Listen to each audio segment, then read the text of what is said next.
Number 10. The kitchen. Now that you've got your appetite, let's talk about the kitchen. Major kitchens of the castle usually had to deal with providing at least 2 meals for several hundred people every day. As you can imagine, this is where the work would be put in. By a large staff too, usually in the hundreds. So you're sweaty from working and surrounded by a bunch of other blokes. Sounds pretty awful.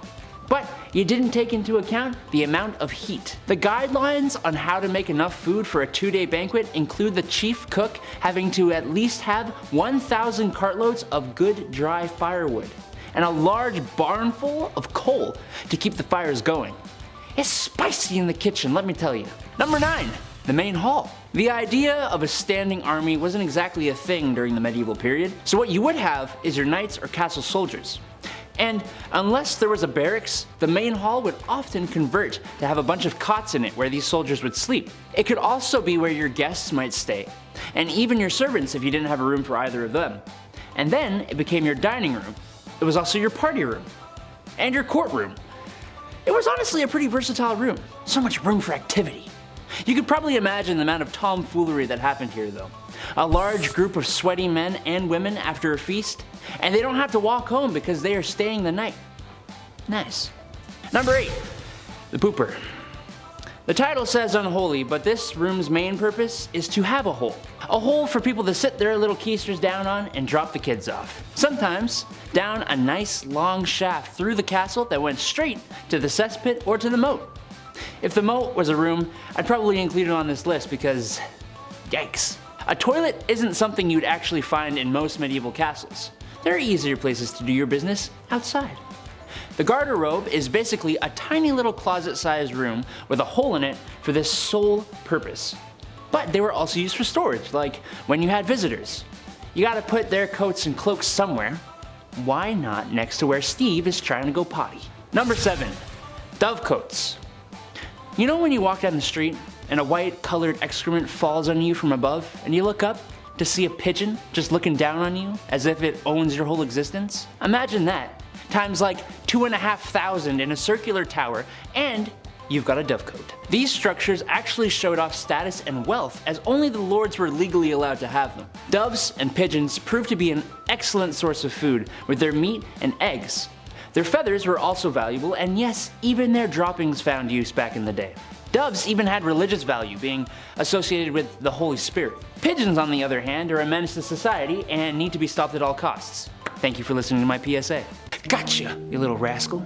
You were gonna keep watching this video without slapping that like and subscribe button, weren't you?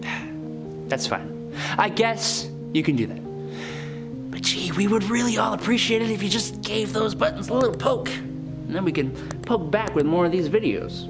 Deal? Alright, moving on. Number 6. The buttery. I can't believe it's not butter.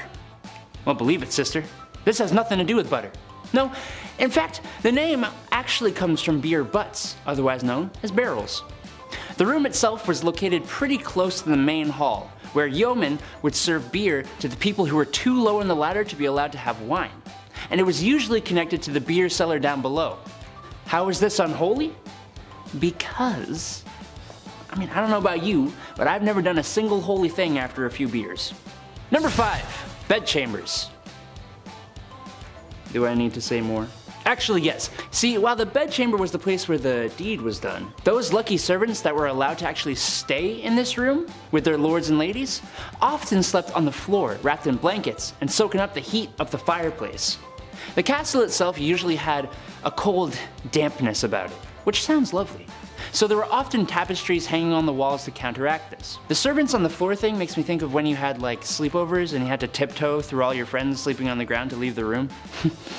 Number 4. Gatehouses. Now for a place with the least amount of holes. Actually, it probably had the most.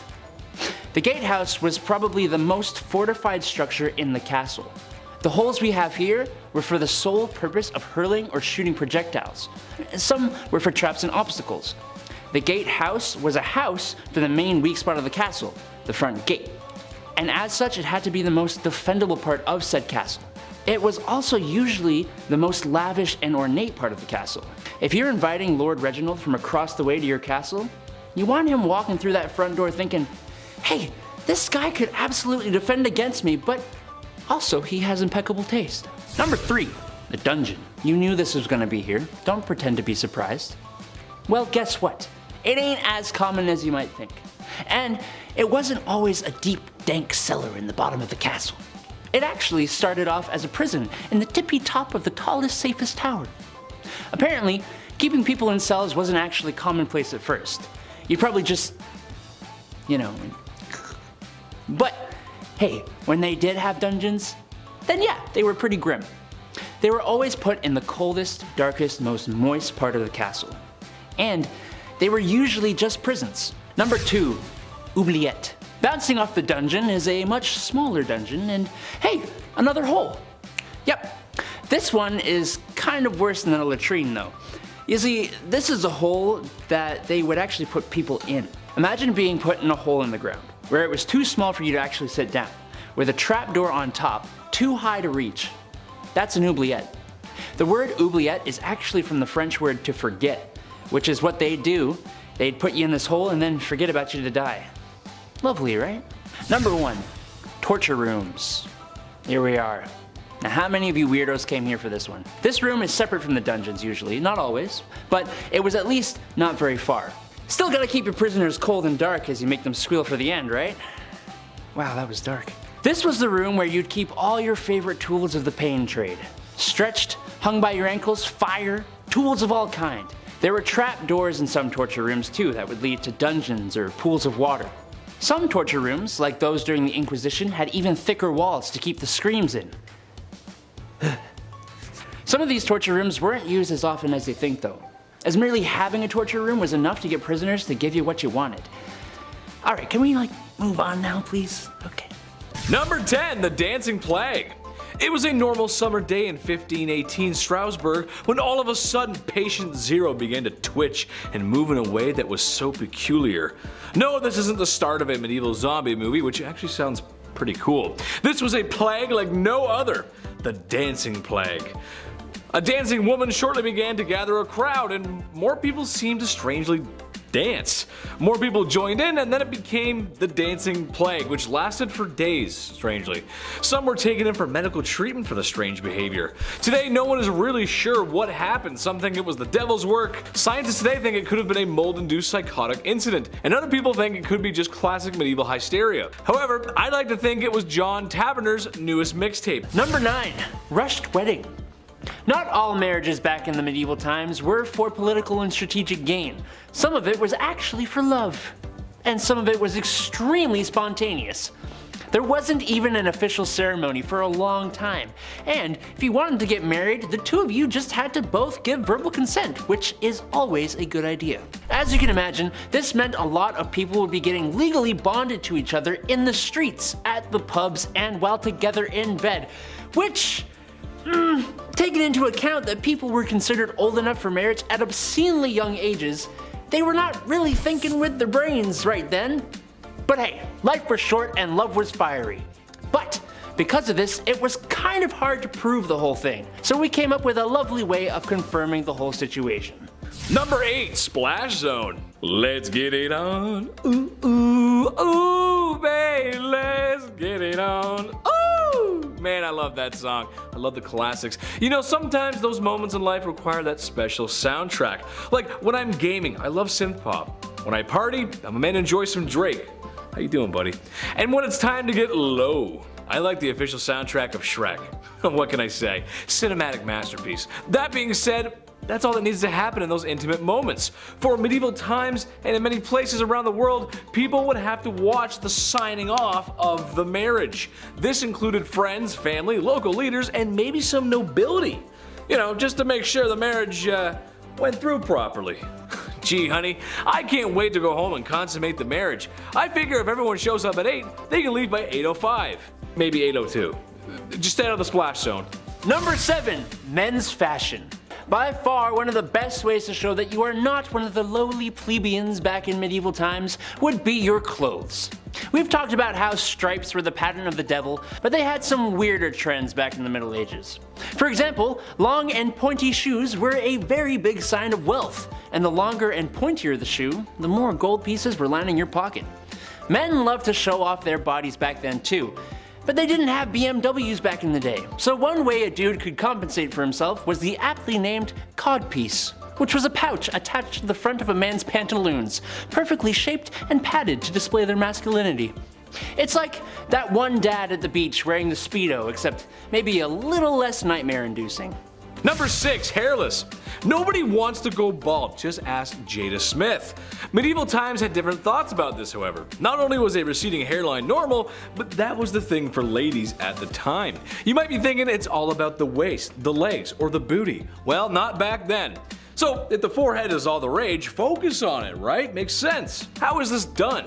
Well, you can start by plucking those lashes. Don't need those. Then pluck the eyebrows. Ain't gonna need those either. And just start reeling back that hairline. Oh, perfect. Now you're ready for a night on the town. The history of women's fashion and traditions is a story of pain, beauty, and some really weird choices. Number 5, animal court. Oh, did you think the courtroom was a place only for members of the human species? Au contraire. In fact, all kinds of members of the animal kingdom, from insects to dolphins, would stand trial if they were believed to be guilty of crimes. Some animals were executed, some received strongly worded letters, and some were even proven not guilty. A rooster was once given the verdict of guilty for laying eggs. Truly the most unnatural of crimes. Pigs were usually the ones who got the most amount of court time, with one account even having a pig dressed in a waistcoat, gloves, pants, and a human mask to meet his end. I wonder if these animals were judged by a jury of their peers. Number 4, bloodletting. Look, we all know that a lot of men in their mid-40s treat their bodies like a rusted out Chevy Tahoe. I'm one and the same.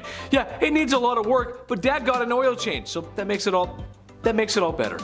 This was common back in medieval times. A simple fix or a one fix fits all for every health issue was, of course, bloodletting. The old drain you of your precious life juice so you can get a detox, bro. Look, at first glance, yeah, it makes sense. If my Chevy runs a wee bit better after an oil change, then why not? It makes sense. Well, the truth is, there really isn't any new blood going in, so it's not so much as an oil change as it is so much just draining you of your energy, bro. Did it really work? Not really. Arguably, it made things worse. This was also a treatment to make your skin pale, and as my previous point with the ladies, that was also seen as beautiful, so remember that. Go to blood clinic. Please don't drain your blood to look prettier. Number 3, Feast of Fools. Before the church took the fun of going overboard out of pretty much everything, every January 1st in France, the whole social hierarchy got topsy-turvy with the Feast of Fools. No, this was not a festival promoting fool-related cannibalism. Instead, the highest respected religious officials swapped with the lowest, and serving maids became masters, with a king of misrule being crowned. The event was meant to display the biblical phrase, "God chose what is foolish in the world to shame the wise," which is a creative excuse for parades, comic performances, costumes, cross-dressing, song, and naturally, way too much drinking. But like I said, thanks to the rowdy merrymaking and obscenities, the church was forced to ban it. Sad. Number 2, funeral rites. Medieval times, people were dropping like flies, just how things went. So, when it was time to deliver folks to their final resting place, some traditions were in order. For those that couldn't shake the Black Plague, they were put into big holes with the rest of the poor devils who couldn't also. Loved ones were taken care of with, well, great care and respect, and others, well, they had modifications made to their graves. Like, for instance, if you were suspected of being a vampire, well, you'd be buried with a giant boulder on top of you, just in case. You don't know. Maybe you decide to wake up and come back to town for a midnight snack. Gotta be careful. Some were buried without heads. The list goes on. All I can say is keep your garlic close, your wooden stakes, and just always wash your hands, especially when handling the recently deceased. You gotta get. Number 1, duke it out. Couples in medieval Germany had an interesting way of figuring out their differences. Rather than just arguing like any normal couple, they took it to the octagon. Honestly, yeah, let's bring it back. Trial by single combat was a popular way to solve disagreements, and when man and wife were fighting, they had some great rules that had to be implemented. As one example, the husband had to stand in a hole with a hand behind his back, while his wife got to run around with a sack filled with rocks. Seems a bit unfair, but hey, to each their own. I just imagine every time I have an argument with a girlfriend, and right in the middle of it, we just stop like, okay, I've had enough. We're settling this with our fisticuffs. Consult the marital duel rulebook and have at thee, foul beast. Number 10. Saving your pee-pee. Back in the day, whole families, monasteries, and public meeting places would collect the pee-pee deposited in chamber pots throughout the day. Yummy!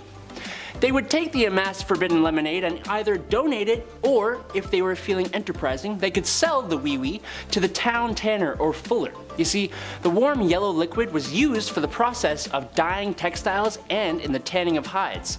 Oh, and it was also used for cleaning clothes. Screw the smell of Tide and bounce dryer sheets, I'll take the smell of wetting the bed and Grandpa's favorite chair, thank you very much. Urine was also used by physicians at the time to tell the health of their patients. I do this too. You know when it's clear and you feel like you're the most hydrated guy around? It's nice. I definitely don't taste it like the physicians back then though, or Saul Goodman in season 5 of Better Call Saul. I'll stick with apple juice for my favorite yellowish drink, thanks. Number 9, belladonna, or commonly known as deadly nightshade. Now, what would our medieval ancestors be doing with such a lethal ingredient? Well, truth be told, it had a few uses. One of the more strange was for beauty. Belladonna had this strange effect on the pupils. The consumption of belladonna through eye drops, or a liquid, would result in dilated pupils, which for a long time in Europe was considered to be very beautiful. At least, it was considered beautiful. I don't know if that really is. The trouble, well, it's poison. It's like if you were complimenting me on my summer-ready body. Except I told you my secret was drinking Drano. To my surprise, however, this is an ingredient you can find today in certain medicines combined with other ingredients. In small doses, it makes it not harmful. I thought it would be fun to talk about all the side effects as fast as I can. Dry mouth, dry skin, inability to sweat, muscle spasms, blurred vision, enlarged pupils, hallucinations, inability to urinate, talk to Adam, convulsions, seizures, coma, acid reflux, fever, rapid heartbeat, gastrointestinal infection, high blood pressure, constipation, and more urination problems. Adam's the guy you need to talk to for that. Number 8. Barber for a brain transplant. No, not actually. I don't think they even knew what a brain transplant was, let alone how to perform one. But in the Middle Ages, barbers were not just responsible for cutting your hair and giving monks that lovely bald thing going on top. No, they were also responsible for tending to the wounded after doing battle, taking care of the sick, and all the other medical services that the actual physicians were too good for. It's actually the reason we see those red and white spinning signs outside barbers, because it's symbolic of the bloody rags they would use to show that they could do the bloodletting required of monks in the Middle Ages. These barbers even formed a guild in the 13th century, lasting all the way up to the 18th century. Barbers are talented individuals. No one can cut my hair the way Tony does. Number 7, jesters. If you were to peer your nightshade eyes into a royal court, it might take a second because that stuff ain't good for you, you'll find a few things. First and foremost, you will see a king and his throne, the man who rules it all. Next to him would be a most beautiful queen, the woman who has it all. Hiding in the room upstairs are his mistresses. That's just how it goes. Loyal knights, advisors, cooks, everyone's here, as Mr. Sakurai would say, except for one missing person. Who? Me and Adam, the jesters. Oh, hi. Sorry. The jesters, the jokers. Yes, no royal court is the same without the jester. The jester's job was to just laugh. He's a ye olde comedian. Now, it might seem like it sucks, especially because, well, they wore strange attire and that hat was supposed to resemble that of an ass's ear or a donkey's ear, depending on what you want to say. But the jester possesses a unique power. No, not the power to fart on command, that's my power. The power to speak freely, or at least more freely than most. This was a time when speaking out against the king could lose your head. The jester could speak about the kings this way because, well, everything he said was taken as a joke. Some advice I think we could all take today. Number 6. Everybody drinking. I recently went to go pick up some beers, and I went up to the cashier and I got my debit card out and prepped my ID. The cashier asked me, "How do you want to pay?" And I handed him my ID, being so accustomed to being confused for a prepubescent younger lad. He looked at me confused and said, "Nah, you're good, bro." And boom, embarrassment. This interaction would never take place back in the medieval times because literally everyone was able to drink. It was usually the case to drink beer or wine in place of clean water. Now they did have clean water before you all jump on me in the comments, but for when it wasn't on hand, beer and wine was accepted in its place. It was a common part of the medieval diet. I think they convinced themselves of this in the same way I tell myself it's okay to have another one. Well, it's made of grains with water, so that means it's healthy, right? Red wine is good for my heart, so drinking it right out of the bottle is okay, right? No, probably not. Number 5, helmeted chicken. Wind the clock back 10 years ago. I was but a humble freshman in high school. I was green behind the ears. I didn't know what to expect. Sure, people had prepped me for the worst, but I just didn't know what to expect. I got even more nervous when I saw the pretty girls showing up. Gosh, they were so pretty. Someone want to be my girlfriend? But I relaxed. I knew I was okay because at lunchtime I was going to watch my favorite YouTube channel, Epic Mealtime. Besides this one, it's a good channel, you should check it out. We're awesome. They made combinations of food that I didn't even think were possible. I was absorbed into their culture, and who wasn't? Why do I bring the awkward time of 2012 back up? Well, that's because the medieval times had their own version of a turducken. Sort of. While it's not a chicken inside a duck inside a turkey inside a pig covered in bacon like EMT did, it's similar and perhaps off-putting for our veggie fans. Basically, there was a chicken sewn to a pig to look like a knight riding on a horse. And yes, I'm sure the chef washed his hands. Right? Number 4, going to the scheduled delifing. Entertainment wasn't as accessible or the same as it is now. In modern times, we pull up our phones, turn on our laptops, sit in front of the TV, and there is all the entertainment we need, from battles to baby drama. But back in the Middle Ages, there wasn't much to do after you were done your work for the day. There were forms of entertainment, music, theater, games, sports, etc. But a favorite would have to be going to see the latest ne'er-do-well lose their head. Public shows of punishment were not just something you went to see when you were bored. Actually, their more important purpose was as a deterrent for anyone who thought of maybe committing a crime. And yeah, that would do the trick. It was also a good way to finalize the trial of a criminal for all those who were affected or who were part of the village. Eventually they became more of a private affair, but not entirely, with the last public delifing in the United States happening in 1936. Let's not bring this one back. No, I'm good. I'll pass. Number 3, witch trials. Speaking of scheduled delifing, witch trials, or rather, get rid of anyone who's been deemed a witch, which, in case you didn't know, was as simple as this. Right then, the young woman down the lane is smarter than her boys in the school. Right then, folks, pitchforks and torches it is. Unfortunately, for a lot of women at the time, it was tough. When has it not been, right ladies? While some men were declared witches too, this was a tool really for people with power to get rid of those who dare oppose them. There's too many royals to mention who took part in this, however, one stands out as Bloody Queen Mary. Names like this were not given for no reason. She was known for sending witches and heretics alike to the stake to be cooked. Number 2, outlaw. In movies and TV, characters named as outlaws, specifically in the Wild West sense, are seen as cool guys, outsiders, and wanderers with an air of mystery and possibly power. Trust me when I say it was not what you wanted to be, especially in the medieval times. If you were declared an outlaw in the Middle Ages, you lost all rights, possessions, and any kind of protection being part of society would give you, including people getting in trouble for ending your stay on this plane of existence. You were forced to fend for yourself with nothing to your name, and in a world rife with disease, wars, bandits, and very little readily available food or water, things get harsh quick. If you didn't have a buddy to turn to for help, who you knew for a fact would not literally stab you in the back, then you were pretty screwed. Luckily, I have Andrew. Right? Yeah! Number 1, ladies. Okay, so let's say you're married. Husband tends the crops. You as the wife take care of the home. This isn't a statement about the patriarchy. I'm just saying taking care of the home is just as important back then. Seriously, it is. Well, your husband comes in from tending the fields one night with a fever. Uh-oh, he's fallen ill, and now he's perished. Now you're left alone with no income and a society that's probably not okay with you working. So that means it's time to pull up your pants. Well, actually pull them down, as in a scenario like this, it would be time to work that street corner, and a lot of women did do that. The same way Adam works on building Legos in his dungeon. I joke. But as they say, it's the oldest profession in the book, and folks, it's not going anywhere anytime soon. Tradition or not. Number 10. Andrew, is this you? What? There is no lighter way to put this. We talked about a court jester or a fool, but did you know that some medieval royal courts had professional farters? Yes, that's people whose sole purpose in life was to fart. I'm still trying to figure out how Andrew can fart on command, but these guys did it as a job. These guys would fart their way to being rewarded with houses and lands for their fartscapades. Fartscapades that would include passing their intestinal wind in unique, creative, musical, or amusing ways. I wonder if the mic picked that up. This quote I found from St. Augustine in City of God says, these talented individuals had, quote unquote, such a command of their bowels that they can break wind continuously at will so as to produce the effect of singing. The most famous of the medieval flatulists, no that's not a joke, that's actually what they're called, was Roland the Farter from Hemmingstone Manor in the county of Suffolk, England.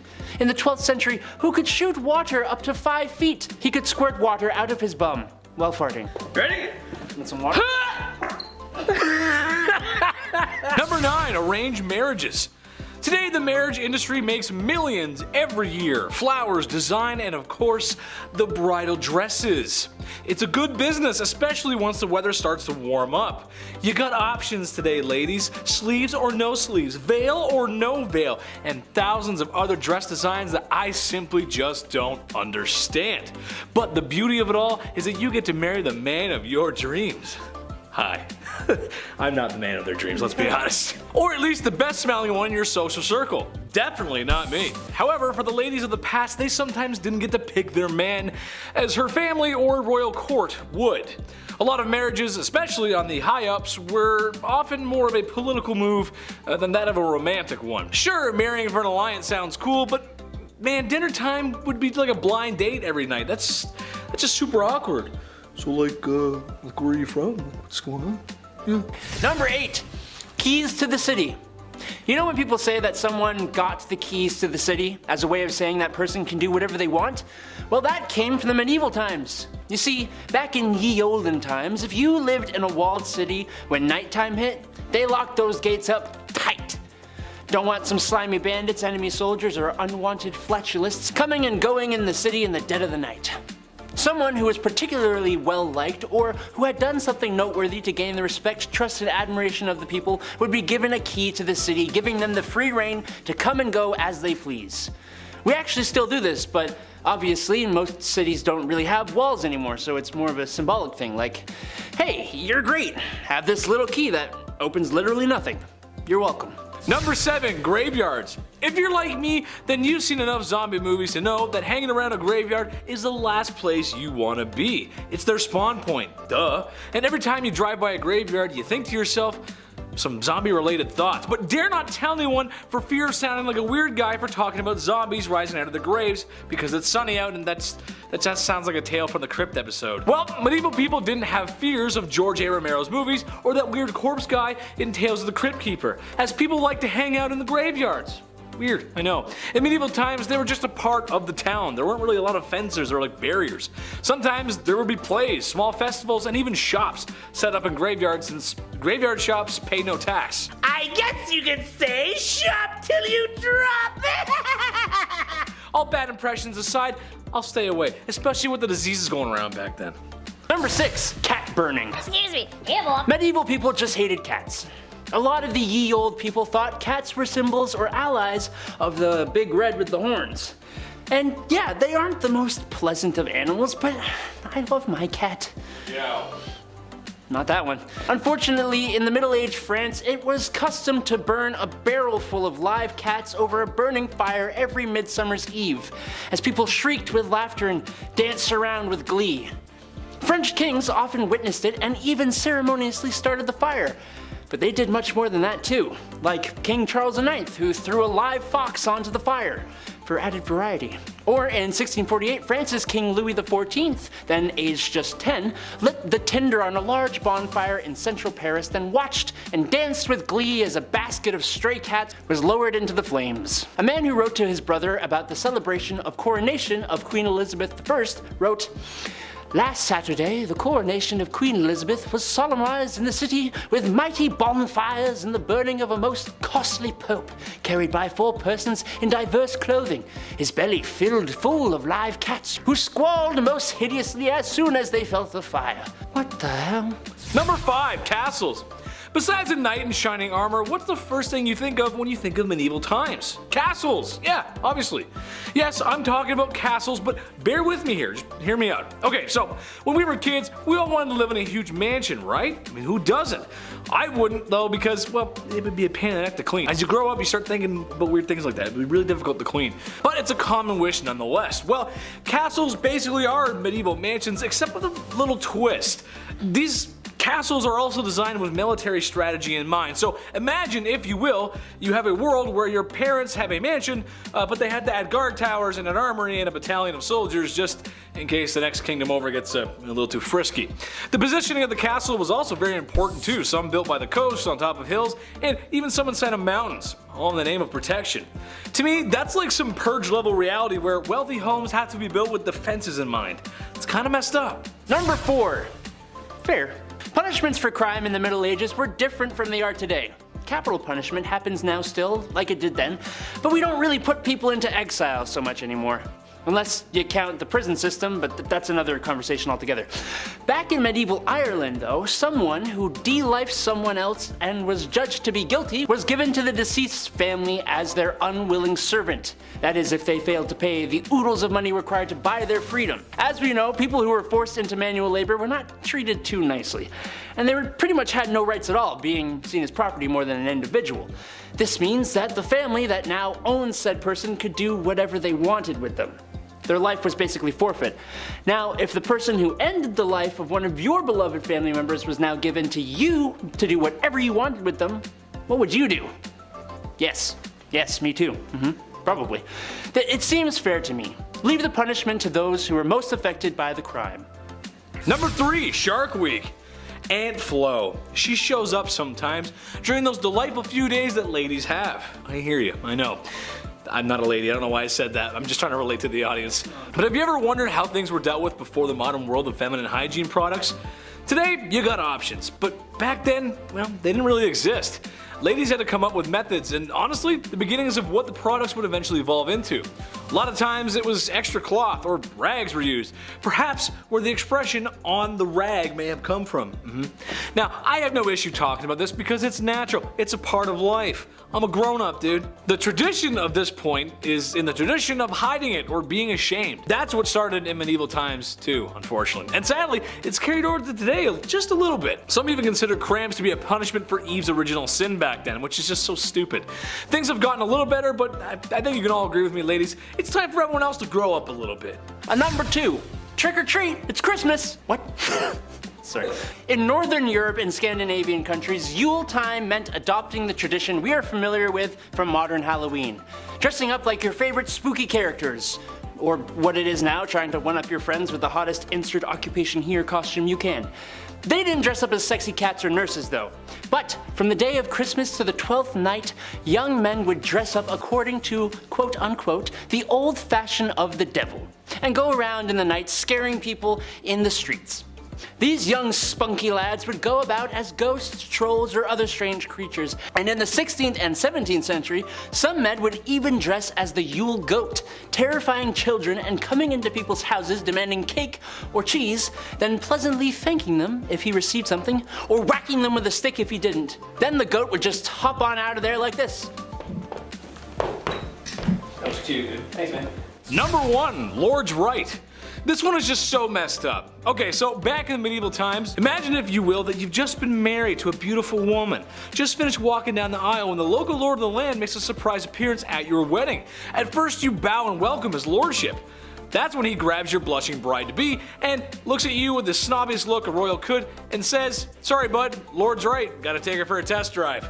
To make sure everything's great. Yes, that's right, there was a law, or a code if you will, that allowed lords to entertain wives for a few hours. Or like a few seconds.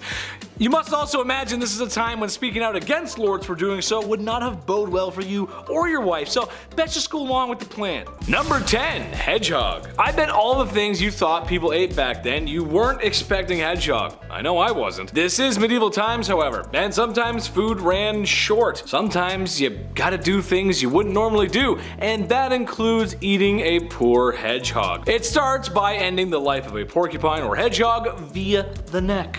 Ooh, gross. Singeing all of those protective spine needles, gutting the poor little guy, where it was then boiled so it would naturally unravel because they're always rolled up. Alternatively, you could bake them in clay for that Hannibal experience. Sonic be nimble, Sonic be quick, but not quick enough to avoid our appetites. It's kind of sick. I don't know, I couldn't think of a rhyme there. It's just gross. People eating hedgehogs, man, come on. Number 9, kitty. Honestly, I was a little surprised by this one. No, not because it is a cat. Obviously, in Western society like ours, kitties are pets, and they're just decent animals. I can accept that other cultures and in the past, folks were different. It's what they do. There's nothing wrong with that. However, cats kind of have an interesting history. A lot of times, they're associated with bad luck or misfortune. And not just black cats, but cats in general. Medieval times were weird. So I'm surprised that they would even try and eat one. According to one medieval recipe, it involves removing the head because that's not for eating. Obviously, should have known that. It was thought that the cat brains could make you lose your judgment. I'd argue at that point we'd already lost our judgment, but okay. The next step is simple. You bury it in the ground for a night because that's what you do, and then you boil it in a broth with garlic. I love garlic and broth just as much as the next guy. I don't know if that's the recipe I'd be going for. Oh man, I'm getting sick already. Number 8, beavers. Nice beaver. Thanks, I just had it stuffed. Huh? Naked Gun, anybody? Huh? No?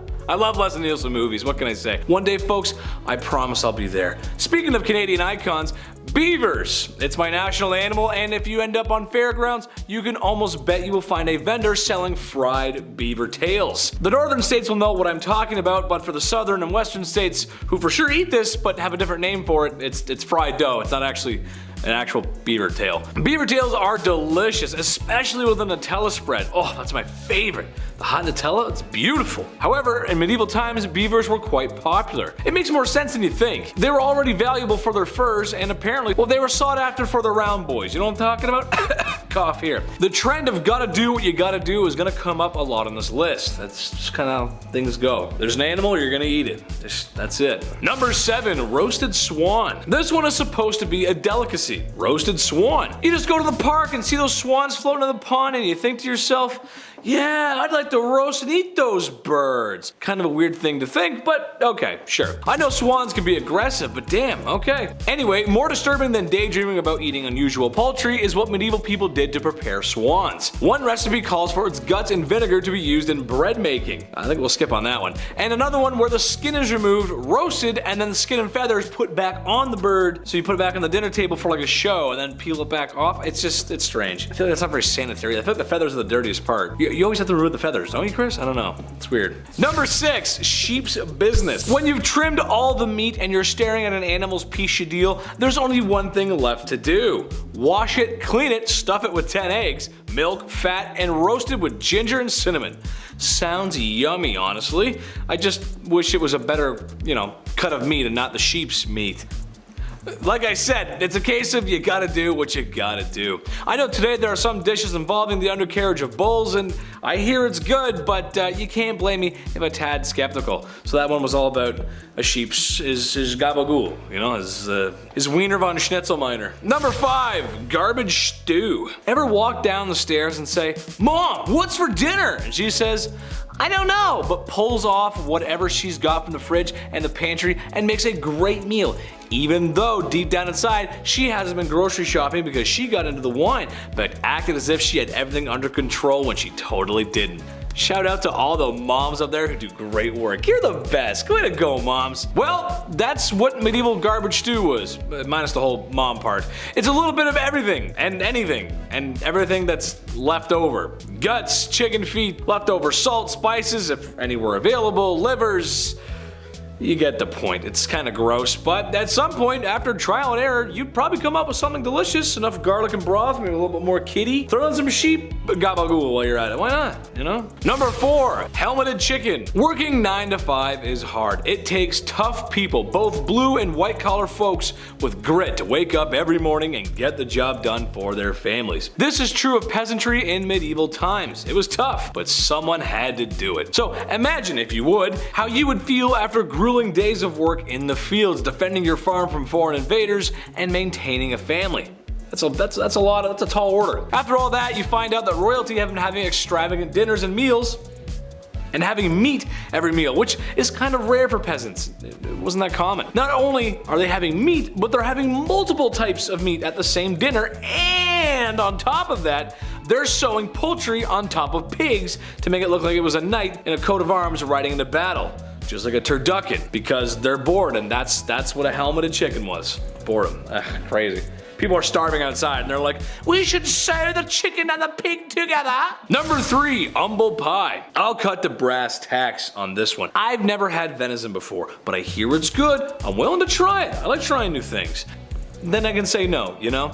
However, the entrails of a deer and other wild animals baked into a pie, that I'm not too sure of. I don't know. Maybe it's because I'm thinking about a big greasy chef who's using his bare hands, which most likely haven't been washed, and he's pounding guts into the pie like a jackhammer. The sounds, the smells, and well, it just doesn't taste good in my imagination. However, this one was quite common. It was a very common dish in medieval times. I don't know why, but it was. Can you imagine eating a entrail pie? Oh, that must be awful. Number 2, chicken beer. This one's great. You guys are gonna love this one. Beer, the elixir of life. It's how Homer Simpson functions, and honestly, I don't blame him. It makes sports fun and watching reality TV shows when you're forced to enjoyable. Beer is no modern invention, and its hoppy roots can be found in ancient times. However, the Middle Ages were no different. There's lots of beer back then. Thank God. However, let's take a look at a different recipe, if you will. This one includes raisins, mace, nutmeg, dates, and a boiled chicken beaten like a tough cut of meat. All of these ingredients were then put into a canvas bag and left to steep until fermentation took place. Now, doesn't that sound like you just want to pop the caps of a couple of those bad boys? Boiled chicken beer? Yes, please. More like no thanks. That sounds awful. Boiled chicken beer, goddamn. And coming on the number 1 spot today, we have lamprey. Wait till the editor pulls up a picture of these bad boys. Hideous, ugly fish with lots of little sharp teeth around a suction cup mouth, perfect for sucking blood. They're bloodsuckers. While you cover up your wrist, medieval people loved these little devils. This was also thought of as a delicacy. King Henry I loved them so much, in fact, well, it actually might have been his undoing. He ate too many of them, apparently. Gross. Stay off the leeches, guys. If anything, stay off the leeches. They're gross. Don't. No. Number 10, horned helmets. The Middle Ages were chaotic times, to say the least. There were kings and queens, wars, famine, and no social media to complain about it. Ugh, the worst, I know, right? I don't know how they made it out alive, to be honest. We think we have a pretty good grasp of the past. However, there's a few misconceptions that we still seem to hold on to today. A good example of this is the Vikings. The ironclad warriors who like sailing, raiding villages. You know the ones I'm talking about. For some reason though, in modern depictions, they always have horned helmets, which simply isn't the case. It might not sound like a big deal to us, but it's kind of like saying the Romans wore KFC hats. It just didn't happen. Number 9, Iron Maiden. Another medieval legend that might have gone over your head, or rather, in many puncture wounds that is the Iron Maiden. No, we're not talking about the band here. The very unique interview aid, if you will. Basically, the Iron Maiden was a steel or iron sarcophagus that was shaped like a lady or a maiden. And on the inside was a bunch of pointy spikes that will turn you into ye olde Swiss cheese. While the medieval times were full of unique devices to extract information from heretics, as they would call it, this is one invention of more recent centuries and not really medieval times. It's weird because there's already a lot of weird, strange, and brutal machines that would extract information from people in medieval times, so it's kind of weird they came up with this one too. I don't know, it's like a fake, but it's also just as, it's very believable. Very believable. Number 8, Jack and the Beanstalk. Maybe you do know Jack and the Beanstalk. Jack made a stupid decision. He ends up with magic beans. He plants the beans, a big stalk grows. He climbs a giant beanstalk and enters the giant's castle, where he steals a golden goose egg. Or at least that's how the variation I know goes. There's actually a whole bunch of different variations, but that's how myths and tales from medieval times go. Myths and tales like Jack often get changed around since they've been around for so long. Sometimes a lot of them are word of mouth, which means you don't always get the most accuracy. You only need to play one game of Broken Telephone to understand exactly how that concept works. However, I just had to add it to the list as there's some researchers who suggest that the story might even be older than its medieval origins. There is some researchers who think it's 4,000 years old, and it's a variation of another story of another story of another story. Number 7, Beowulf, an Old English tale of Germanic origins, or really a weird movie in 2007. I doubt some of you may remember that movie, but I do. I remember. I was just a kid then, and I was very confused as to what I was seeing. The CG, unfortunately, has not aged very well. However bad that movie may be, it's based upon an old medieval legend. Beowulf comes to aid the king of the Danes in Hrothgar, as the evil Grendel has besieged the fair people. He's a bad dude, you gotta stop him. Bad guy. After slaying the beast, the mother of Grendel comes for a piece of the action. Naturally, it makes sense. You know, get rid of the son, the mom comes. It makes perfect sense. Beowulf, in true Hollywood fashion, eventually gets her too, which, can you blame him? I mean, you have to get her too. And eventually, he becomes king. Now, what's the lesson in this one? Always defend your beer hall from evil beasts who dare disturb Miller time? Yeah, sure. I don't want my Miller time disturbed. Or maybe that a 2007 CG movie, there was a lot of uncomfortable nudity. There was. It was really weird. But it wasn't like, it was like just a lot of skin, a little weird skin and like shiny texture. It was strange, trust me. Number 6, Lady of the Lake. Have you ever been given that one thing? You know what I'm talking about. That one thing that you really, really wanted. For some, maybe it was a bicycle. Others, it could have been a promotion at work. For me and the boys at 3 a.m., it was beans. Anyway, just kidding. That's a joke for the internet. They'll like that one. Beans. Oh, coughing. Well, when you were given this thing that you really wanted, did a mysterious woman submerge from the water and rise from its depths and then hand it to you? Probably not, because if that happened, you should be locked up. That's like an insane level, like hallucination. Anyway, well, that's what the Lady of the Lake did for King Arthur, except it wasn't a bike or beans. It was a sword, which, in a way, it kind of led to his promotion as king, so I guess that counts. Sometimes she's depicted as being a helpful lass, and others she's more of a villain. However, I think Monty Python says it best. Paraphrasing. Strange women lying about in ponds, distributing swords as no basis for a system of government.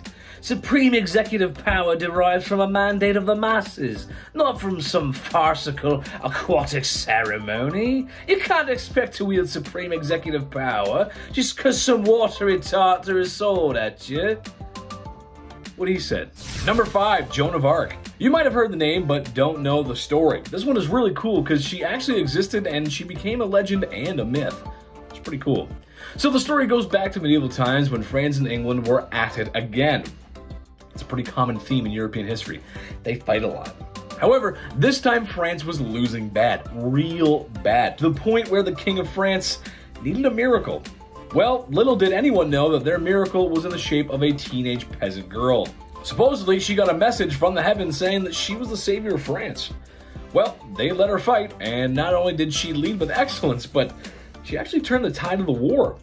That was until a bunch of stinky men thought she was the devil and burned her at the stake for such crimes, because you can't let the girls have anything. Why? Yeah, because history, man. Number 4, dragons, or wyverns, as they're sometimes called in Western legends. In Western stories and legends, dragons are large-scaled lizard-like creatures who oftentimes possess the power of fire breath. Nice. Sometimes they're there to challenge our noble knight, guard the tower, or really, they're just a symbol of bad. You don't want to cross a dragon. However, in Eastern culture and legends, it's the complete opposite. Take China, for example. Dragons in ancient Chinese legends are good, thought to be very good luck and a symbol of the emperor himself. Not that one, the Chinese emperor, not Palpatine. As much as I like our dragons, I'd much prefer to meet a friendlier one, especially at a Chinese buffet. Haven't been to one of those in a while since you know what happened. I miss that, man. I miss the buffets. Number 3, Monkey King. Probably the most famous legend out of medieval China. My first knowledge of the story came from Adam, actually. He was showing me a video game that was in production based upon this legend. It's pretty cool. Anyway, the story goes that this monkey was born of stone, and he gained supernatural powers, and he was imprisoned by Buddha for 500 years. His mission was to travel west to where the Buddhists were there living their life as Buddhists do, and he was going for some sweet, sweet revenge. He possesses super strength, and he's a masterful warrior. You can see images of the Monkey King and his likefulness at festivals wherever his strength is needed. Number 2, Nian, New Year's Eve. For some, it's an exciting night. Personally, I prefer Christmas, but I also like New Year's. I, for one, enjoy a few glasses of cheap champagne and the company of the ones I love the most. I'm a classic guy, what can I say? Maybe a few glasses of champagne, actually. Not just one, maybe a few. All waiting for the fireworks and loud noises to shout Happy New Year, and then back to the champagne. Well, ancient China tells a legend of the monster Nian who would scare villagers and force them into their homes. That's when an older gentleman in the village suggested that they should use fireworks and drums to scare off the monster. Hence, he would be there no longer.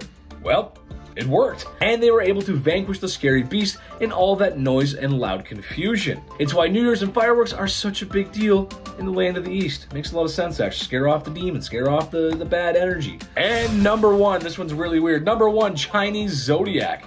Look, I can pretend I'm a spiritual person, but I'm just not. I'm not a spiritual guy. The only time I ever feel spiritually attuned is when I eat chicken parm at my favorite restaurant. However, I found this legend of the Chinese zodiac to be quite interesting. Supposedly, when the Chinese zodiac signs were being considered, the animals were tasked with a race, so that way the emperor wouldn't have to choose. Kind of like choosing for him. Makes a lot of sense. Supposedly, a rat beat out a cat after jumping off the ox and beating the other animals, and that's why the rat and the cat don't get along, and maybe why the rat doesn't get along with any of the animals for that reason.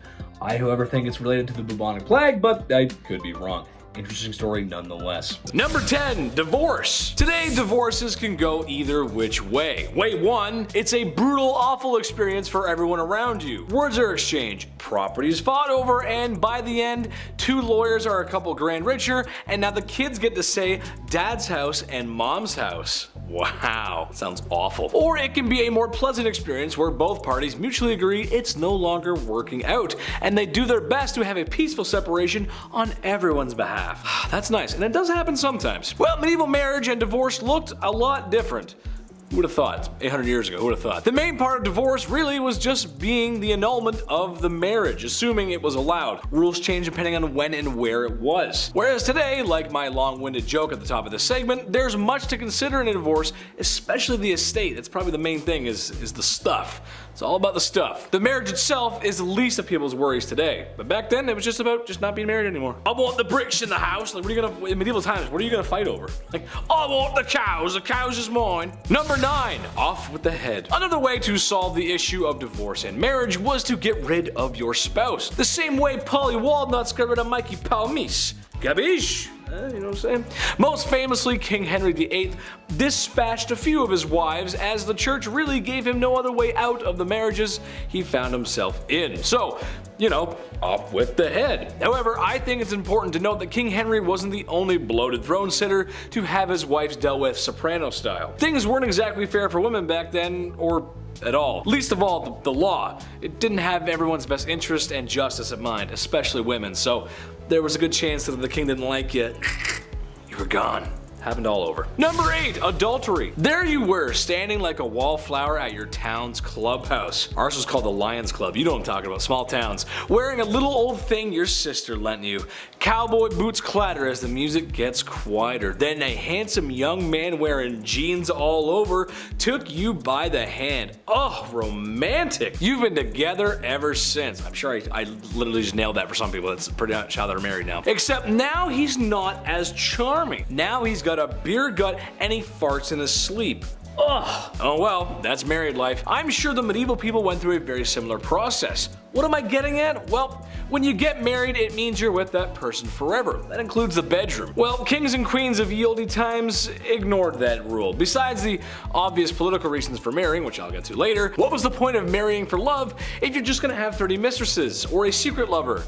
I would list the kings and queens who partook in this, but it would simply be easier to list those that didn't partake in that. You know what I mean though? What's the point? What's the whole point of doing it if you're just gonna, yes, we'll love you together forever, and then, how you doing? It just doesn't make any sense. Number 7, soldier on trial. Things weren't all bad for ladies back in medieval times. Sometimes they were given the benefit of the doubt, like in medieval France for example, where if a woman did desire a divorce, there was a non-violent way to get one. She and her husband would meet in front of a group for proceedings regarding their marital prowess in the bedroom. Of course, why else would I be talking about it? Meaning she had to prove that he could not prove himself a man in the bedroom. Happens to a lot of guys. In a nutshell, that means a group of people would handle, grab, stare, and examine a man's gabagool, pichadillo, sausage, Woody the Woodpecker, the olive branch, the Edmund Fitzgerald, the ballpark hot dog, the ambassador, the trombone, the one-eyed Bob, and the heat-seeking trouser rocket. That's a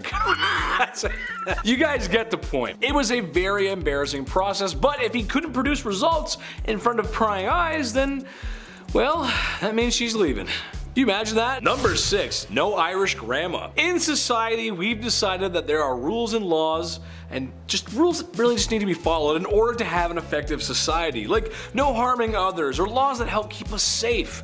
However, there's some laws that just don't need to be said. Some rules are self-explanatory, like no diving in shallow water. Yeah, that makes sense. You don't want to hurt yourself. No pooping in public. Of course not. I would never.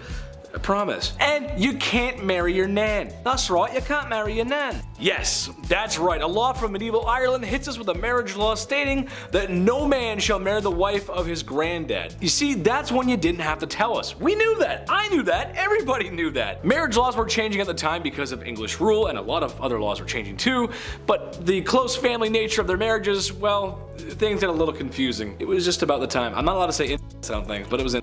That's what it was. So they were changing laws, but it was kind of gross. Ugh. Now I feel gross talking about it. Number 5. The bedroom handbook. Like previously said before, when you marry someone, it's for life. You learn to love, and you do the bedroom dance with that same person for the rest of your life. For some folks, this was their first time, and as we all know and remember, that can be awkward.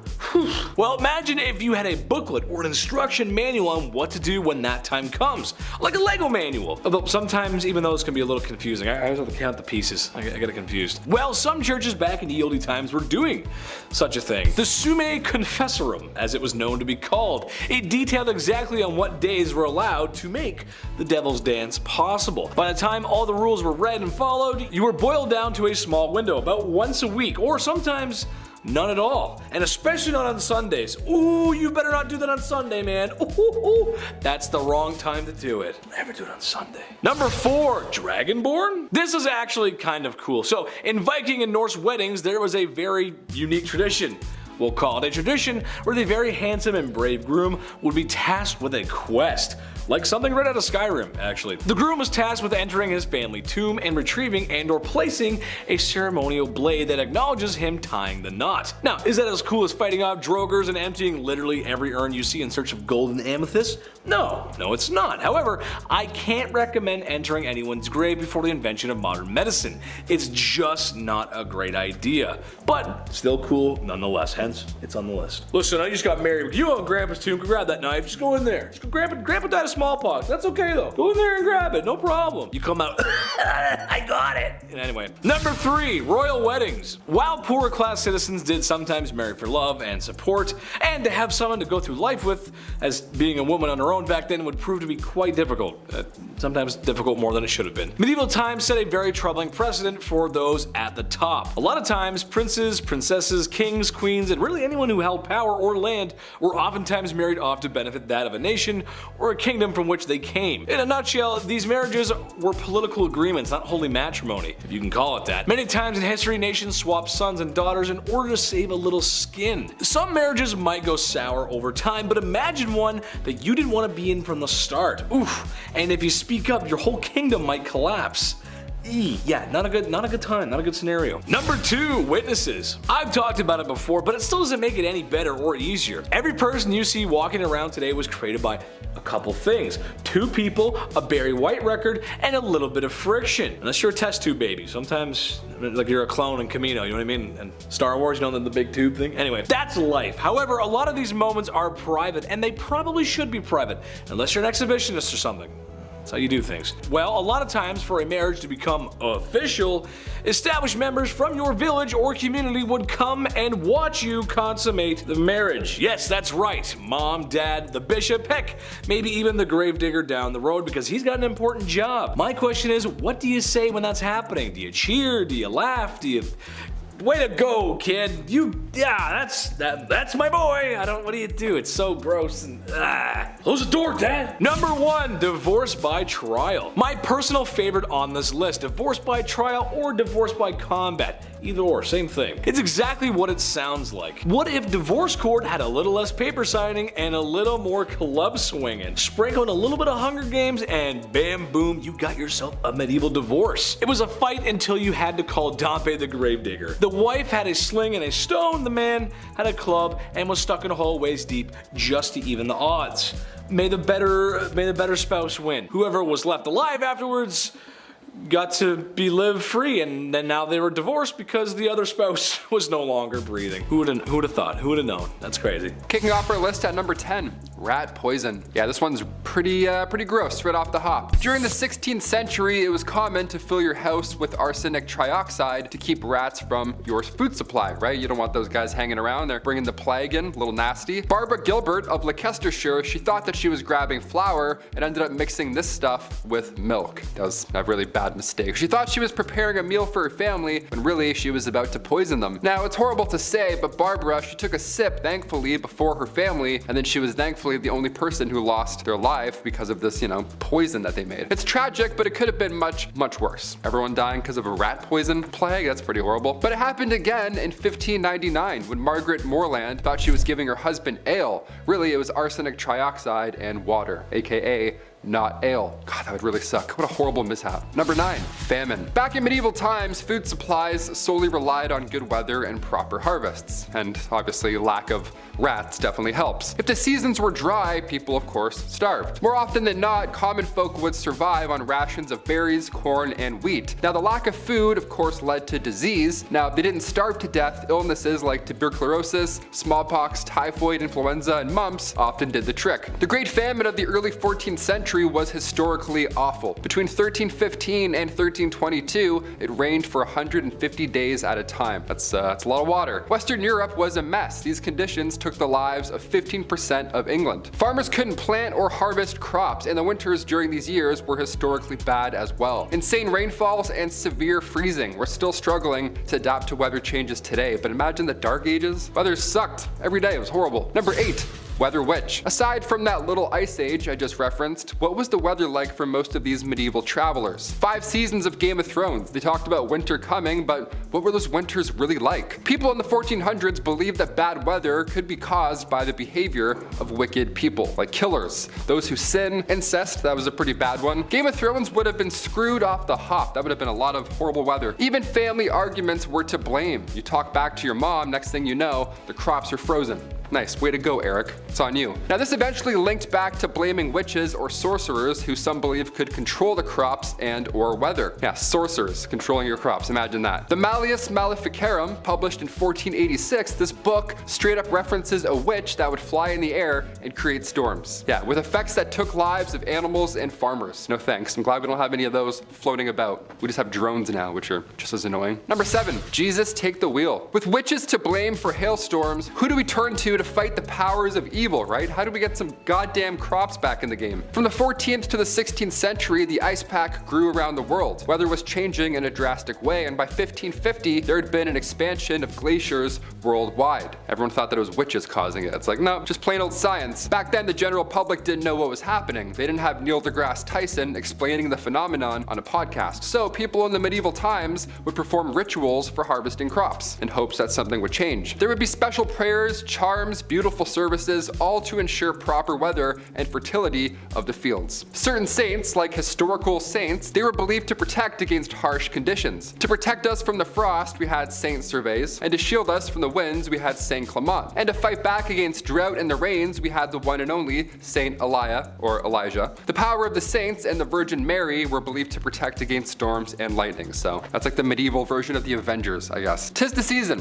Thank you, Saint Mary. Let's keep it dry. Canada has a huge storm coming tonight, so could use some of that saint power ASAP. Number 6, violence. Imagine going outside in medieval times. Is it dangerous? Is it lonely? Is it full of criminals? What's it like? What were those odds like just to get home? Street violence and brawls in taverns were as common as they are today. And like we saw a few times in Game of Thrones, peasants got a bit fed up from time to time. Yeah, can't imagine why, huh? Vassals would revolt against their lords. This happened historically a few times. The rebellion of peasants in Flanders, this went down in 1323, and then 60 years later, England saw the peasants revolt in 1381. A lot of peasants getting fed up. Yeah, I would assume. I'm surprised it took that long, really. Number 5, pole vaulting. The day pole vaulting was born was December 25th, 1521. It was a Christmas miracle, some would say. A laborer named Robert Baker, he was heading home from the church after a Christmas gathering. Severe floods interrupted his normal commute home, classic medieval flash floods. So Robert Baker, the quick thinker that he is, he grabbed a tall pole and he just vaulted his way over this new stream that had appeared.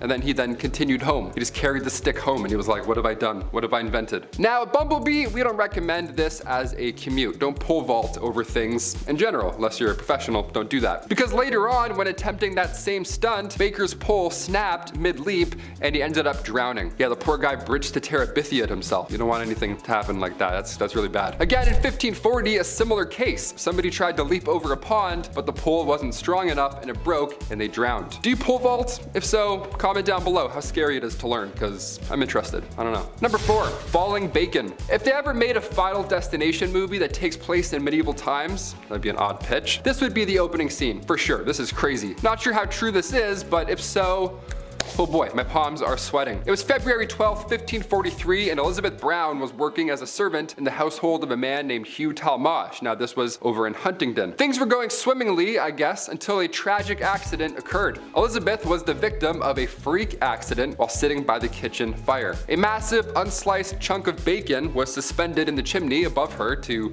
smoke over time, and that day the rope decided to just go, and then said bacon ended up crushing her. Now, if you're smoking meats, don't put it above or near you. That's a bizarre way to smoke meat. And also, if you're smoking meat, must be nice. That's a crazy charcuterie board. Number 3, outhouse troubles. This next one really stinks. My gosh. If you're eating food right now watching this, maybe skip to number 2. I won't take it personally. Here we go. On June 2nd, 1523, a Cambridge baker named George Duncan went out to his back garden to use the medieval outhouse, aka the cesspit. Now today they're built a little differently, but back in the day it was a massive hole with a wooden rim. It wasn't pretty, it didn't smell great, it was horrible, it made you sick. Now Duncan, the poor lad, rumor has it, he was a little intoxicated, and Duncan, while doing his business, fell into said cesspit, leading him to suffocate to death in the worst way imaginable. Now it sounds like a crazy way to go in medieval times, but it can happen today as well. Because in 2014, 2 people lost their lives trying to recover a cell phone that fell into a porta potty. Yeah, imagine that. Losing consciousness in feces is a dangerous place to do it. That's very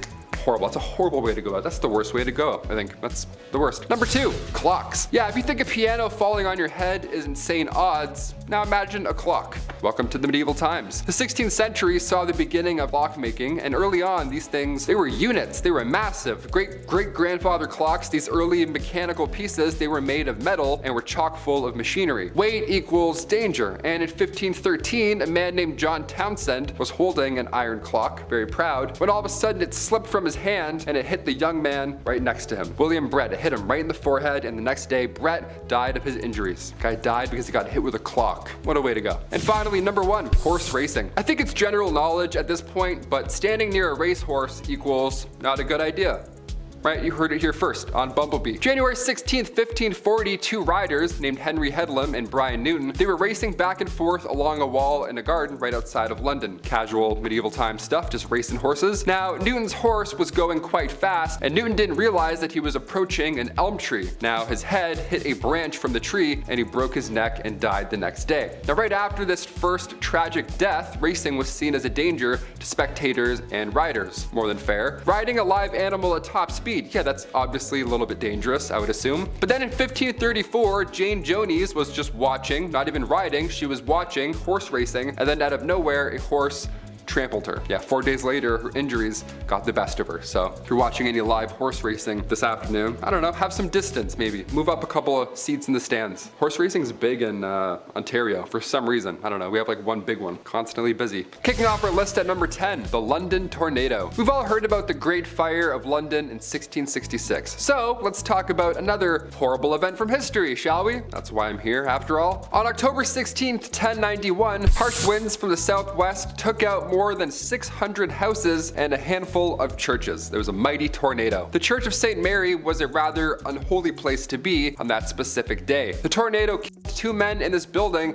and it tore up the roof, and timbers went everywhere. The rafters were actually ripped from the structure, then slammed down far away back into the earth. Turns out historically about half of these rafters were buried in the dirt. That's how much force was thrashing them about. Tornadoes are so scary. I feel a strong wind outside and I'm immediately back inside. That's it. I'm shaking in my boots. I don't mess with wind. Number 9, the Great Drowning of Men. Such a tragic name, my lord. How about we take out the word great and all these references maybe? I don't know, it's kind of horrible. In the Middle Ages, coastal areas around the North Sea were hotspots for flooding. Now historically, there were numerous reports of flooding here, and for some reason, between the 11th and 15th centuries, this area would get absolutely destroyed. It would get completely swamped. And it's even larger than you can possibly imagine. The St. Marcellus flood took place on January 16th, 1362. Now the death toll here, I mean obviously it's impossible to tell for sure, but historians believe it was at least 25,000 people. That's horrible. Atlantic gales were to blame for the rush of water, because this event also goes hand in hand with the Great Wind of 1362. The Great Wind, awesome. The mighty wind, like it's not great at all. It's not really good. Number 8, one name. This next one here blows my mind. I never really thought about this before, but what was it like before we had surnames? Surnames were introduced to us in England in 1066, but before then, well, you were just Greg, period. That's it. There was another Greg, well, that was it. Now you guys had to fight till the death. No, I'm just kidding. At first, surnames were a little bit different. They were descriptions almost about the person you were meeting. So you'd meet a guy and he would say, hey, I'm Greg Red. Red signified his red hair. Makes sense. Greg Red, Greg Gray, he's getting a little old. Got it, Gregs, we're good. But the best part, your name could actually change over time because your description and then your appearance would also change. So one day you would meet Greg Red, but eventually his hair would fall out, he would age, then get stressed because, you know, he's living in the medieval times and all. And then once that happens, your name would change to match your new description. Now you're Greg Ball. Ball back then meant bald in Middle English, so everyone had the last name Ball. Isn't that amazing? Next video, I'll be Taylor Ball. I'll just be bald. Why not? Just change it up like Heisenberg. Number 7, medieval meals. Yes, I hope you're eating while you're watching this. If so, give it a thumbs up, take a big bite, and good luck. Seeing as the holidays just passed, I figured there's no better time to mention a medieval holiday tradition. I'm glad we don't do this one anymore. This one's pretty gross. Swans today, they're beautiful. We see them traveling in pairs, and we don't hunt them down because, well, that would be insane, right? Medieval days, swans were hot property. They were a delicacy of the upper classes. Christmas swan pie. Nice, here you go, for you and yours. Enjoy, Merry Christmas. I would be crying on Christmas Day if I saw this on the table. They would actually stuff swans with beef, which I personally don't recommend. Turkeys, I'm like, okay, that we've dealt with. Swans, I'm like, no, but they're in love. They mate for life. Do we eat both? Let's eat both, I guess. Other medieval meals included peacocks, cranes, turtle doves, sparrows, and herons. Herons? Imagine Christmas dinner is a heron lying on the table. You're like, really, Dad? I don't really want to eat this. This is the long neck. Number 6, the dancing plague. Okay, summer 1518, a summer we will never forget, sadly. One of the most bizarre events in medieval history, the dancing plague. The town of Strasbourg was calm, cool, and or collect until out of nowhere, one woman began to dance uncontrollably in the streets. She was convulsing, it was wild, but then soon others joined in, and eventually there were over 400 people dancing their days away. Now it sounds funny in some degree, but it's really tragic. This was not a good time at all. A great amount lost their lives due to pure exhaustion and heart attacks, and the authorities tried their best to help the situation, so they paid for musicians to perform for them while they danced, while they were convulsing. They're like, oh yes, bring in a jazz band, let's complete this image. This happened a few times in Europe, not just once. Between the 14th and the 17th centuries, we still don't know what exactly happened, but there were dance plague, so it was a common occurrence. All we know is that it was some sort of illness. It was not like Step Up. It wasn't a fun thing like Step Up at all. No one's just popping and locking in the streets. They're like, hey, nice, let's bring in some music, this is great. No, people were very sick, they were very ill. Number 5, Shroud of Turin. They say art is subjective, but what does the Shroud of Turin really show us here? Is it JC? Is it Jesus Christ himself? Many believe the cloth shows an image of Jesus when he was crucified, and once you see it, it's hard to argue otherwise, hard to get out of your mind. Radiocarbon tests do date the cloth back to around 1260, and recent studies suggest that shroud was used in medieval church plays that would depict this exact scene, the resurrection of one Jesus Christ. What do you think? Accurate representation or another case of face pareidolia? Face pareidolia is when you see Jesus and things. I look at our producer Chris, I see Jesus every day right there. A little bit more jacked than Jesus, but you know, same image, more or less. Number 4, summer is cancelled. Back in 2013, scientists discovered a volcano on Lombok Island in Indonesia that went off sometime around May into October 1257. And scientists all agree that this eruption was the largest blast that the Earth had seen in 7,000 years. So it was quite a spectacle, a horrible spectacle. If that. Cut to the next year, 1258, the following cold temperatures ruined crops and brought famine to pretty much all of Europe. Cattle were all dying off quickly, it was far too cold for them to even stand a chance, and it's estimated that London saw 15,000 deaths that year alone. Experts believe that this volcanic eruption was a factor in the Little Ice Age that changed global temperatures from the 14th to 19th century. That's like if Yellowstone went off tomorrow. It would be a really bad time, and then afterwards would be almost worse, if anything. No resorts for a while, I think. Definitely not. Number 3, the Great Famine. The medieval adjective game, back again with the Great Famine. Awesome, another great. All of Northern Europe suffered the Great Famine in 1315, so only like 60 years after that volcano went off. I mean, like, what luck is that? What a terrible time to be alive. 1315 to 1317, 2 years of famine, countless lives were lost, and of course, with people losing hope, crime rate shot up to an extreme level. Can't even describe some of the things that were recorded, but my God, people were horribly insane. The Great Famine brought unrest in peasants, but it also disturbed members of nobility. It's always nice when that happens, right? It's not all of us suffering. Some of these noble purple lords up here are also starving. Cool, we're even. They were set back, and in turn, they gave up the oath of chivalry. Now, talk about the Dark Ages. They're like, you know what? No. Number 2, Plague Bear. Bus boys, but for bodies. Let's do it. My God, this one's really dark. The hot summer of July 1665, right before London saw that great fire. What to do with all of these poor souls who have been hit by the plague? Now, bodies at this point were literally starting to pile up. So we need a new profession, somebody that deals specifically with these horribly infected bodies. Any volunteers? Show of hands. Yep, we got one. Like a plague bear, for example. There we go, just what we need. A plague bear has your back and your front and all of your infected places. Church wardens would organize burials. This was a normal thing back in the 1600s, but when the plague hit, they had to change things up. If somebody had the plague, well, these plague bears, these brave souls, they would step up. They were the ones responsible for transporting all these bodies far, far away. And then they would bury them, right? Just way over there. Great idea. Honestly, the further the better. Couldn't agree more. A church would house these plagued souls away from society. Now, it sounds sad, but this was the best call, all things considered. So no, you weren't visiting any of your deceased loved ones anytime soon. And finally, number 1, medieval punishment cleaner. This one really sucks. Best for last. Here we go. Back in medieval times, many executions were public. The town would come out, watch a hanging or two, and then grab some bread and then head home. They're like, hey, classic Sunday. This was normal back in medieval days. Medieval punishments were like an event, but like modern events, somebody has to stick around and clean the place up. One of the earliest documented executioners goes back to 1202. He was the OG headsman. His name was Nicholas Johann, and their nickname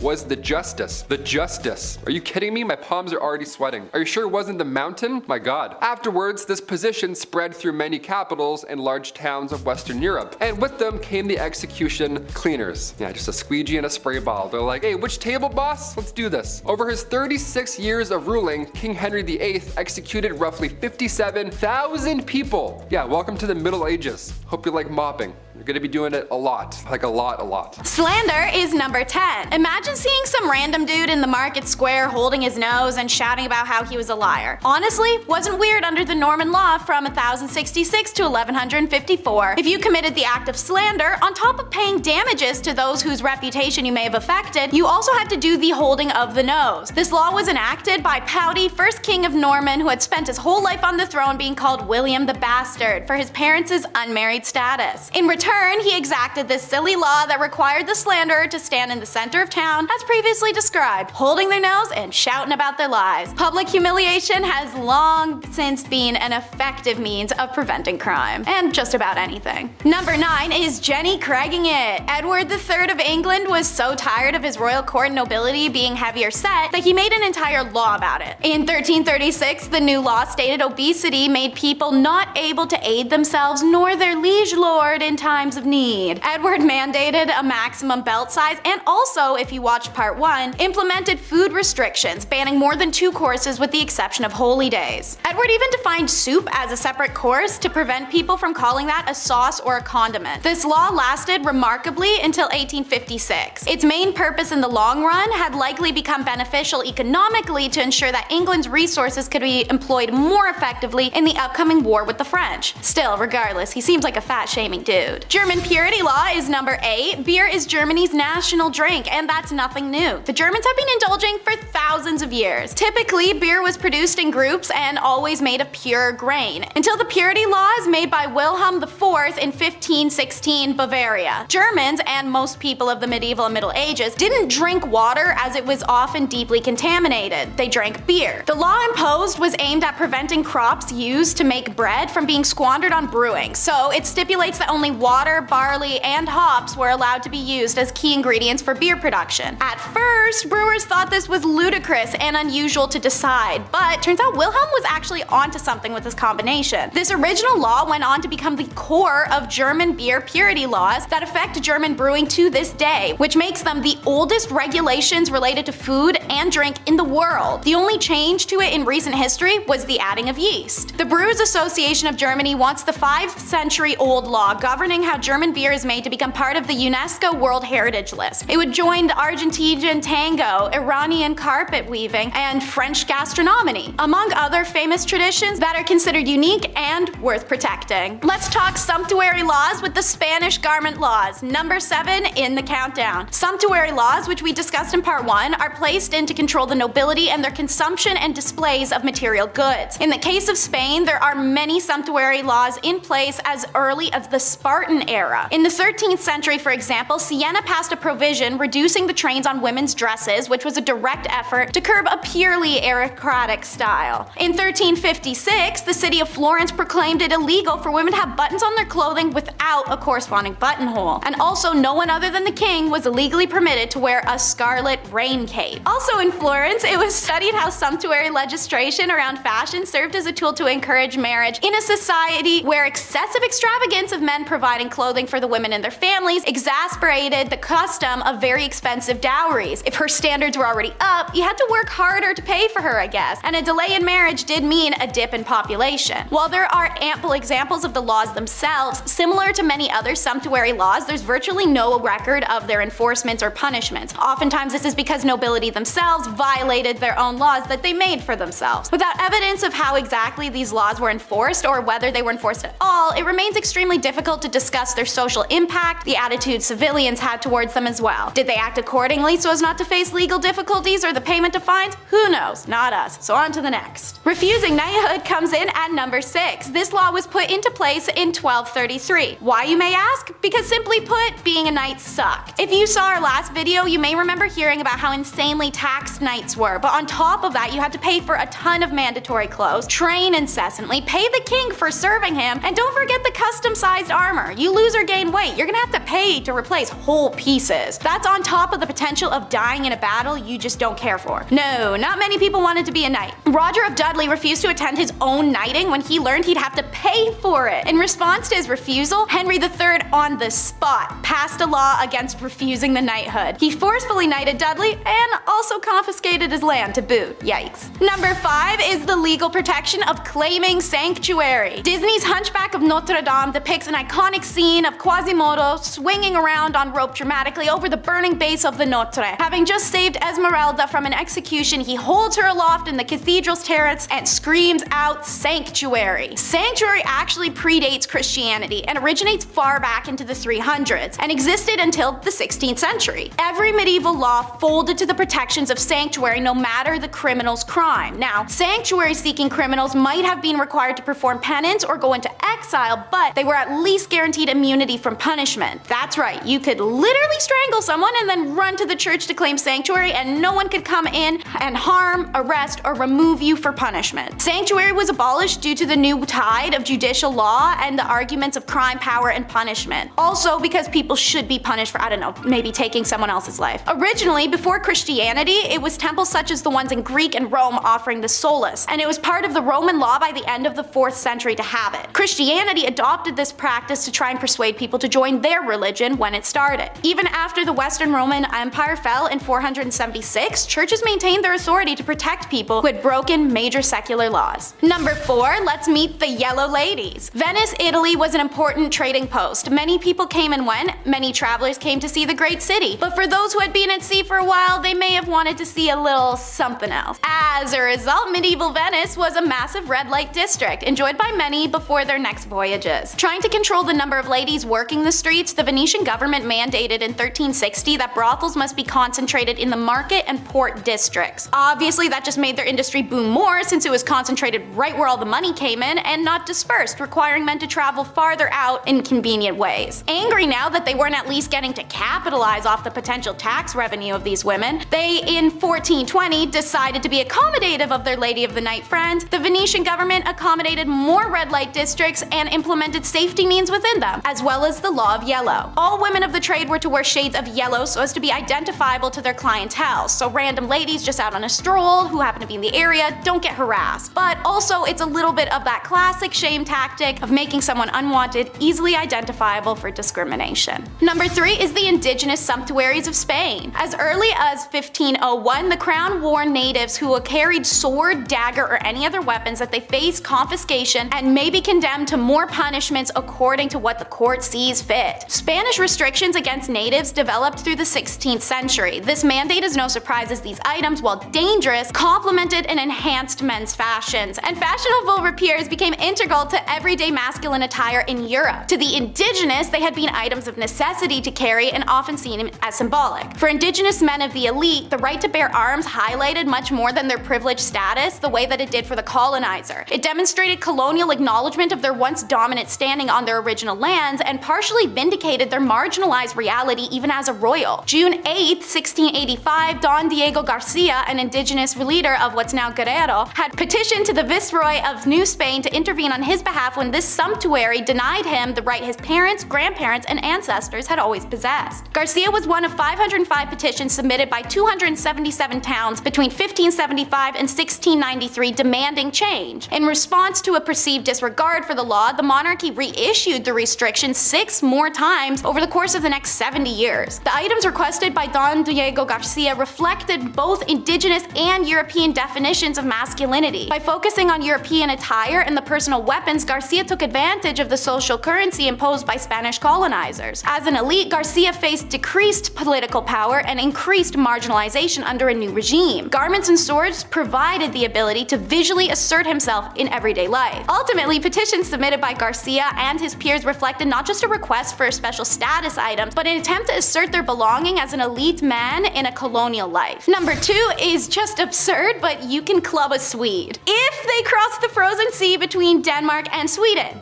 What?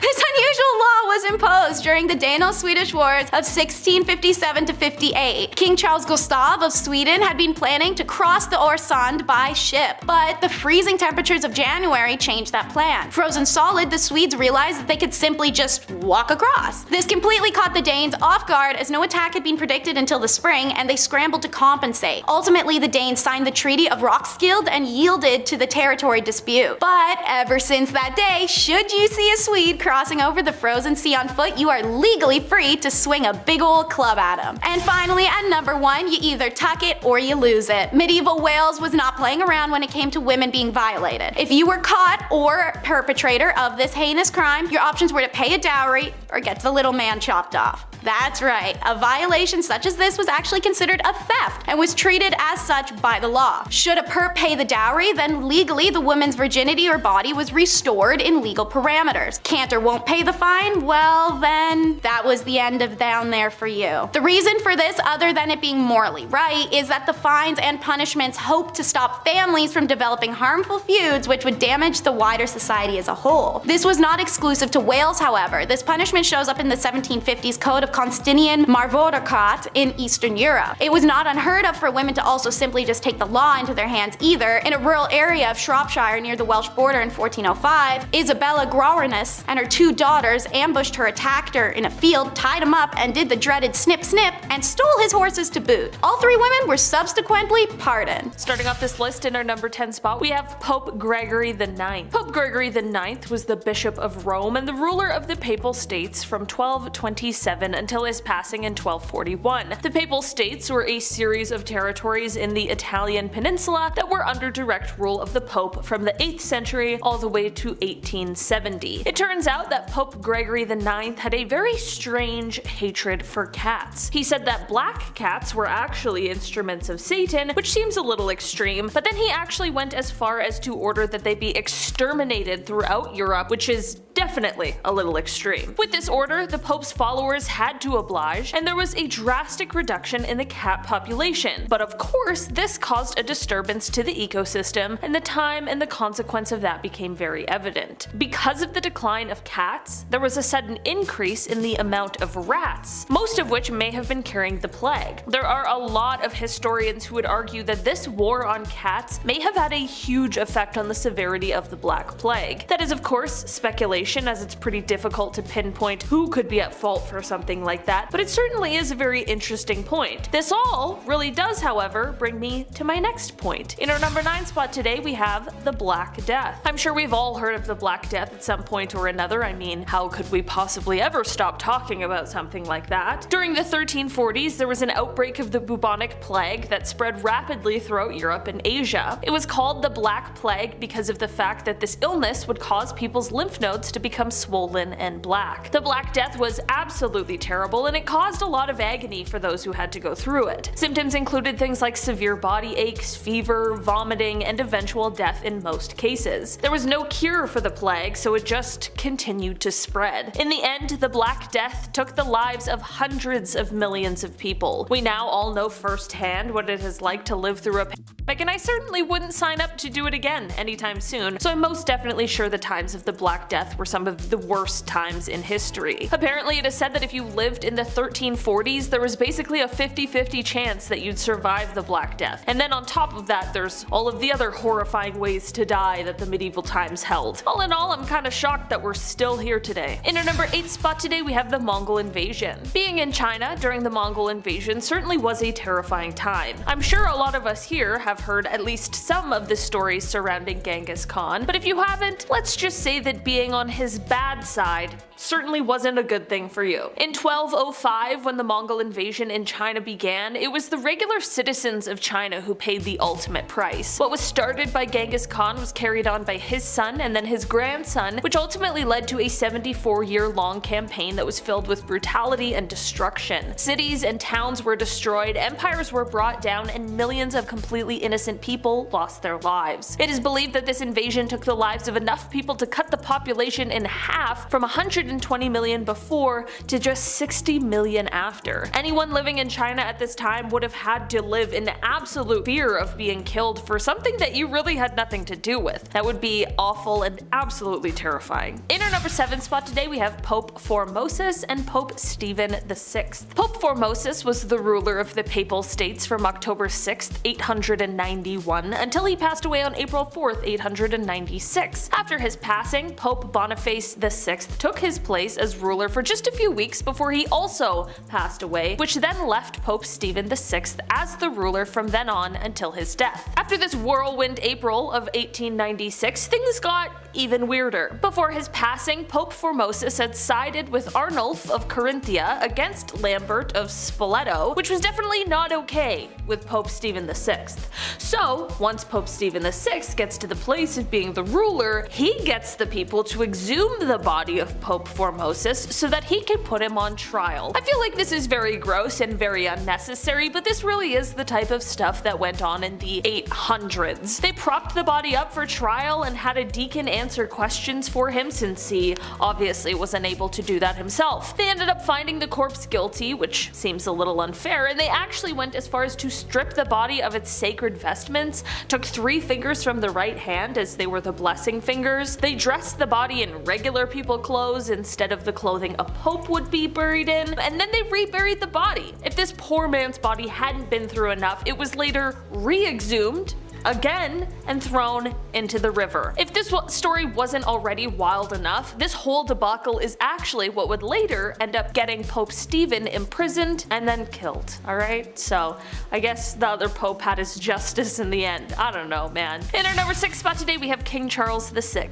King Charles VI started off his reign by being very well loved and respected, but as time went on over his 4 decades of ruling, he ended up being known as Charles the Mad. His erratic behavior had him hacking up nights, imagining that he was St. George, and he would also have bouts of amnesia where he would be able to recognize some people, but not his wife and children. This is all very strange and of course quite sad, as he was obviously exhibiting signs of extreme mental illness, but one of the strangest symptoms was him believing that he was made of glass. He was terribly frightened of falling or being jostled too hard, and he would actually insert iron rods into his clothing to try and keep himself from shattering. But then he would also apparently run wild at top speeds throughout the halls of the castle or the streets, which would obviously mean that he was completely abandoning his fear of fragility. It apparently got so bad that he had to be held inside with the entrances blocked off. Sadly, he continued on this path until he passed away in 1422. In our number 5 spot today we have the Italian Renaissance dark side. Just at the tail end of the years of the medieval period, as we transitioned into the Renaissance period, began the Italian Renaissance. When we think of the Italian Renaissance period, it is known for the development and the rebirth that it caused, which makes a lot of sense considering the word Renaissance means rebirth. But there is one less glamorous and slightly frightening side to this period that isn't always spoken about. Sailors who had been returning from the New World at this point brought something less than lovely back with them, and that was syphilis, which spread through an entire French army. After this, the troops brought what was called the Great Pox to the rest of Europe. Since there was no penicillin back then, the disease spread rapidly and the symptoms were pretty gruesome. It would often happen that the person who had fallen ill would have the skin on their faces essentially be rotting away, which would leave large ulcers. Sometimes people's noses or lips would be pretty much gone, and it happened often that people would very sadly pass away from the disease. So basically,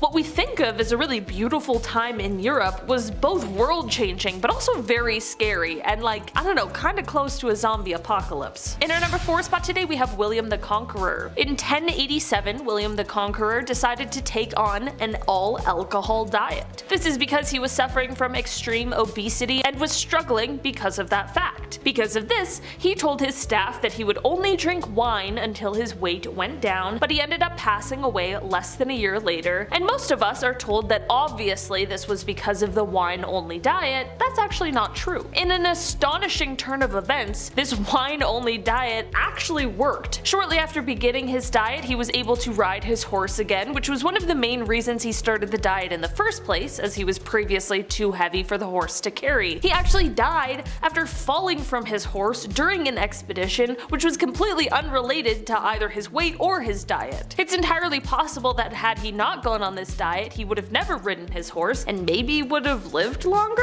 Truthfully, who knows? But I suppose in a very roundabout way, he did still kind of die from his wine-only diet. In our number 3 spot today, we have Olga of Kiev. Olga of Kiev became queen regent in 945 CE after her husband was killed, and during the time her son was too young to rule just yet. Olga knew that once her son was old enough to be crowned king, her power would be taken away, so she needed to see her wishes carried out before that happened. Her wishes included the capturing and killing of those who took the life of her husband, which was carried out by using scalding hot water. Yeah.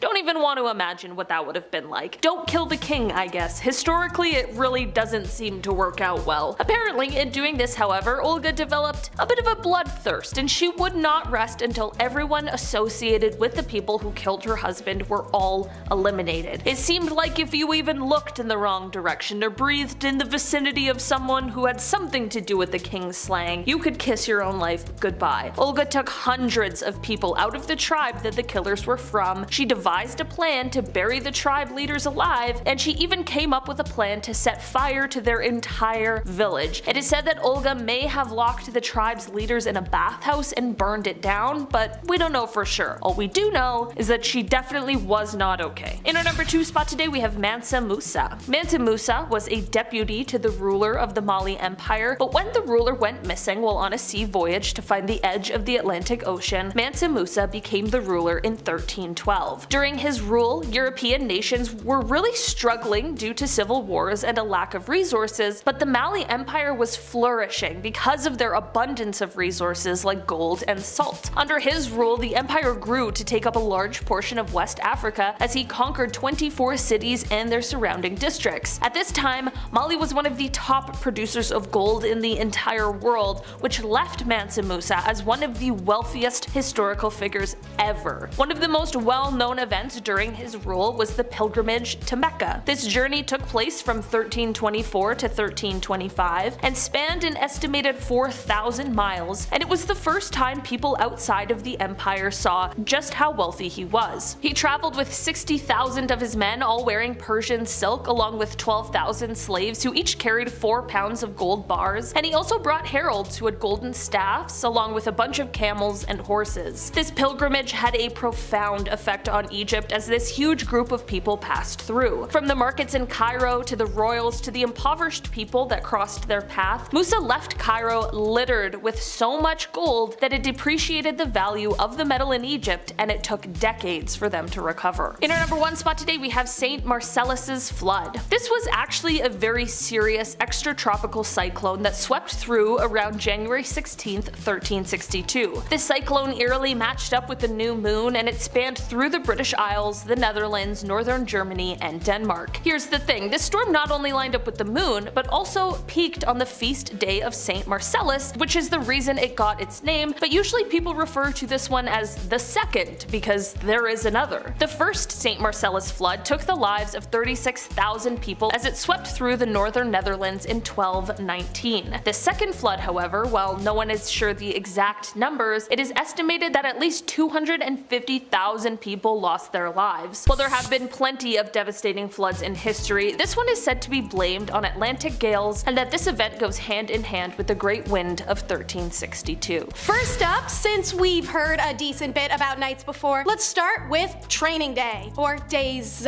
well, years. The joke still landed, whatever. Training for knights began around age 7, and it would take an average of 14 years before they were ready to battle. Essentially like going to middle and high school today. And like the school system, you moved up through the levels. Potential knights started as pages, who essentially acted as an assistant or servant to their assigned lord. Most of the training for pages began practicing with dull weapons, learning to master riding a horse, take part in hunts, and otherwise do menial tasks. At 14, pages would become squires, assuming they were still in good physical health and not a raging socio or psychopath. According to medieval Britain, once a page became a squire, he had to master the 7 points of agilities, which was just a really long list of sporting events. So things like shooting, fencing, wrestling, riding horses, swimming and diving, climbing, long jumping, tournaments, sports like jousting, and dancing. Okay, so that's more than 7 points of agilities, and dancing was in there, so let's just agree that medieval logic was a bit strange and their math skills were bad, and we can move on. After approximately 5 to 7 years of this higher training, if they survived and had mastered all the required skills, they'd usually be officially knighted, and that's usually at age 19 to 22.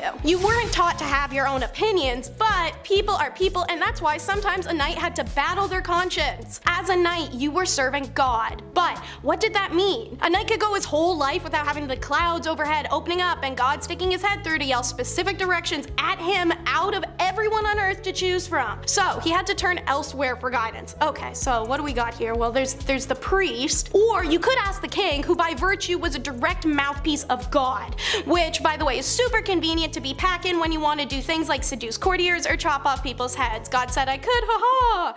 But this also means a knight is always beholden to kings and that mouthpiece of his. Whether or not the orders agreed with the knight's conscience, the orders came from God and he was dedicated to that God. So what happened to knights who disobeyed that or somehow dishonored themselves? The ones who the king hits up and said, yo, I'm gonna have your wife tonight, or go execute this blind person for bumping into me, and their response was anything other than, oh yeah man, do whatever you want. Well, a king gave the knight his spurs so he could also take them away. According to noble dynasty, when a knight who did something treasonous or cowardly, correct, was just accused of doing something treasonly or cowardly because there didn't have to be proof, he got publicly stripped of knighthood in a formal ceremony, then executed. And seeing as being a knight meant that could happen at any second, X marks the plot. There must have been those knights with existentialism, the ones who laid up at night wondering if all the infidel killing and pervy chivalry and pillaging and holy calling stuff, what if it's almost but not enough to get you into heaven? Which means you could do pretty much everything right as a knight and still spend sleepless nights worrying that you wouldn't make it past the pearly gates. They were a super religious lot after all. In anticipation of solving this problem, a lot of knights, well, those who made it past their youth anyway, would often join a military order because membership usually came with a plot in a church graveyard. And seeing as they believed even people who were completely without sin could not be guaranteed a place in heaven unless they were buried in a certain kind of dirt, that's better than a pension. And no, not any dirt would do. It had to be consecrated dirt of a church graveyard. According to ancient history encyclopedia, an aging knight would sometimes even enlist at the last possible second for battle so he could be interred beneath a lovely stone effigy in church forever without needing to do or spend any time doing boring churchy stuff. Our world loves class divide, and that's no different back then, when it sucked to be a poor knight. On that note, contrary to popular belief, not all knights were wealthy with castles and serfs and all that bougie middle-age luxury. In fact, some weren't even landowners at all, and the rank of knight was more or less something that made one a minor noble, like your auntie on city council. Though, of course, many among the knighted held higher positions in nobility separate from their knightly status. This is to do with knighthood becoming a nepo baby industry. The lowest class of these knights might even live in their lords' homes, serving more or less as bodyguards, security, occasionally law enforcement, and sometimes judges, mediating local disputes. In essence, their day-to-day was a bit of a mashup between soldier and civil law enforcement. It's like those people you met who wanted to become a cop for the fast action and the pew-pew and the speed chases, then learn it's 80% paperwork and painfully slow regiment. As you might imagine, lower ranked and poorer knights love tournaments for a chance to gain prestige, practice their skills, and the chance to acquire additional wealth via prizes and ransoms and the like. So, tournaments is next on our list, because they were essentially medieval mud melees.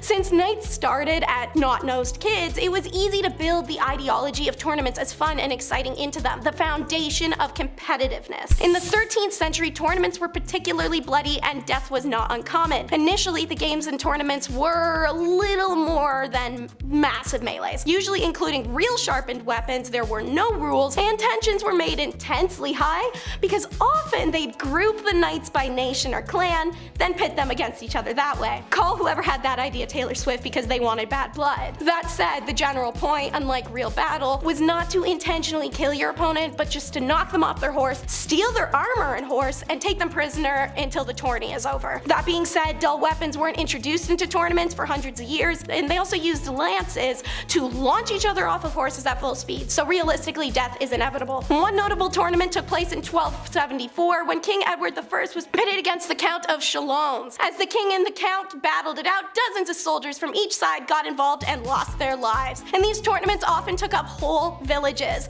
This is because they weren't much different from actual battle, so knights could take off and hide in a peasant's house from the opposing team, which was often then ransacked and burnt. Essentially, being a medieval peasant was like living in Avengers Universe New York, where at any second your whole house could be obliterated in a blink and you miss it style by a group of battling morons. Losing your life can suck, but so can losing your gear, because knights buy their own armor. The biggest barrier to entry for those who are peasants or serf turned knight was the absurdly high cost of equipment. Remember, this was centuries before governments decided to arm their troops for combat. You want to be blessed by the divine right to be controlled by me, the king, your whole life and have no freedom, property, life, money, individualism of your own, only to die stupidly in a field somewhere? Well, you also need to buy your own armor. Being a knight was a fat ripoff. Mostly you were paid in land ownership, or sometimes just by the glory of your lord. And that's because the system benefited noblemen who grew up in it, not much different from how things work nowadays. So any armor or weapons you needed had to be purchased on the side.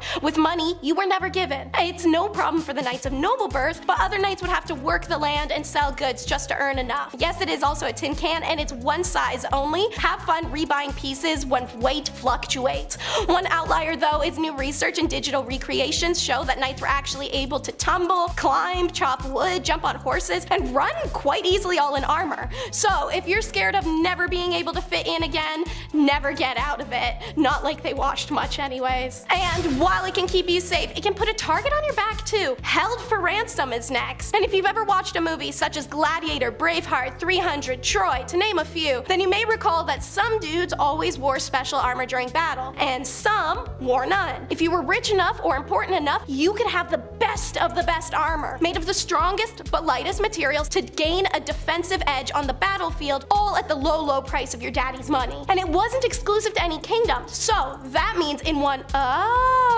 moment for everyone battling one another, knights realized that if they saw opponents in incredibly strong or elaborate armor, not to kill that guy, but keep him. Captured instead, a ransom could be demanded for a nobleman knight, because only well-off knights wore such good armor, so that's what you get for flashing your stack, I guess. Worst case Ontario, if the ransom doesn't work out and none of your boys are as sizes 12 as 88s in tin seam, you can melt them down for some pieces of your own. Hey, what sucked more than the medieval knight?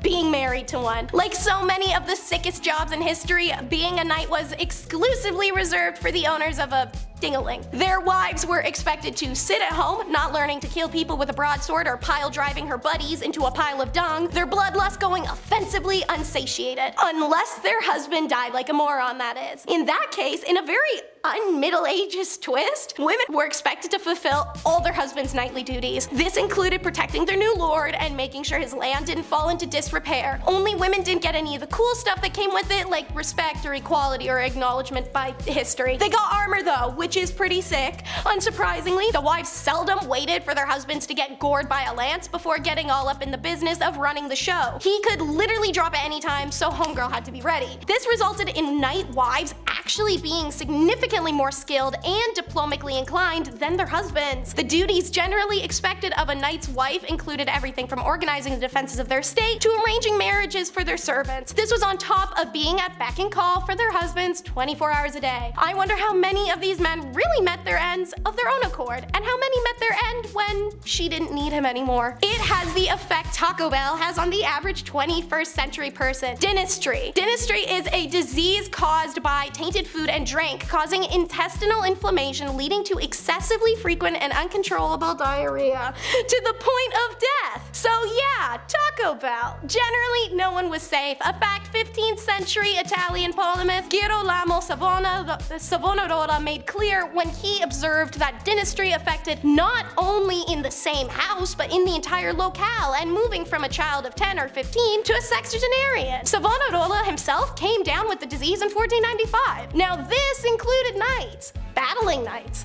On English invasion of France, King Henry II had brought a well-trained and disciplined army who were riddled with this disease. The tough-tested veterans could handle the fever and the fatigue, but the constant loss of bowel control presented a massive, stinky problem on the eve of an already ominous battle. So, the English set up their position on one side of a narrow field, which lay between two forested areas. The narrow approach allowed the limited number of men at arms to stretch across the front, while the archers took stationary positions on the flanks, angled inward with a row of protective stakes in front. Thanks to their stationary positions, the archers suffering from dynastry simply dropped their pants and shot their arrows. They also dipped their arrows in it to add insult to injury as the world's worst psychological and bio-warfare duo. I mean, can you imagine an arrow covered in that flying at you? Yeah, they won by a lot. And topping our list is a reminder that our mental well-being is not solely a thing of the present, it's PTSD. From crime statistics and letters of pardons, historians can see that people in the Middle Ages were no more violent than we are today. And yes, they exercised it in its most extreme forms, but this violence was not through nature nor culture, rather simple direction. Whilst following their orders, those battle experiences could leave them with a very serious case of PTSD. This is backed up by a book that was actually written by a knight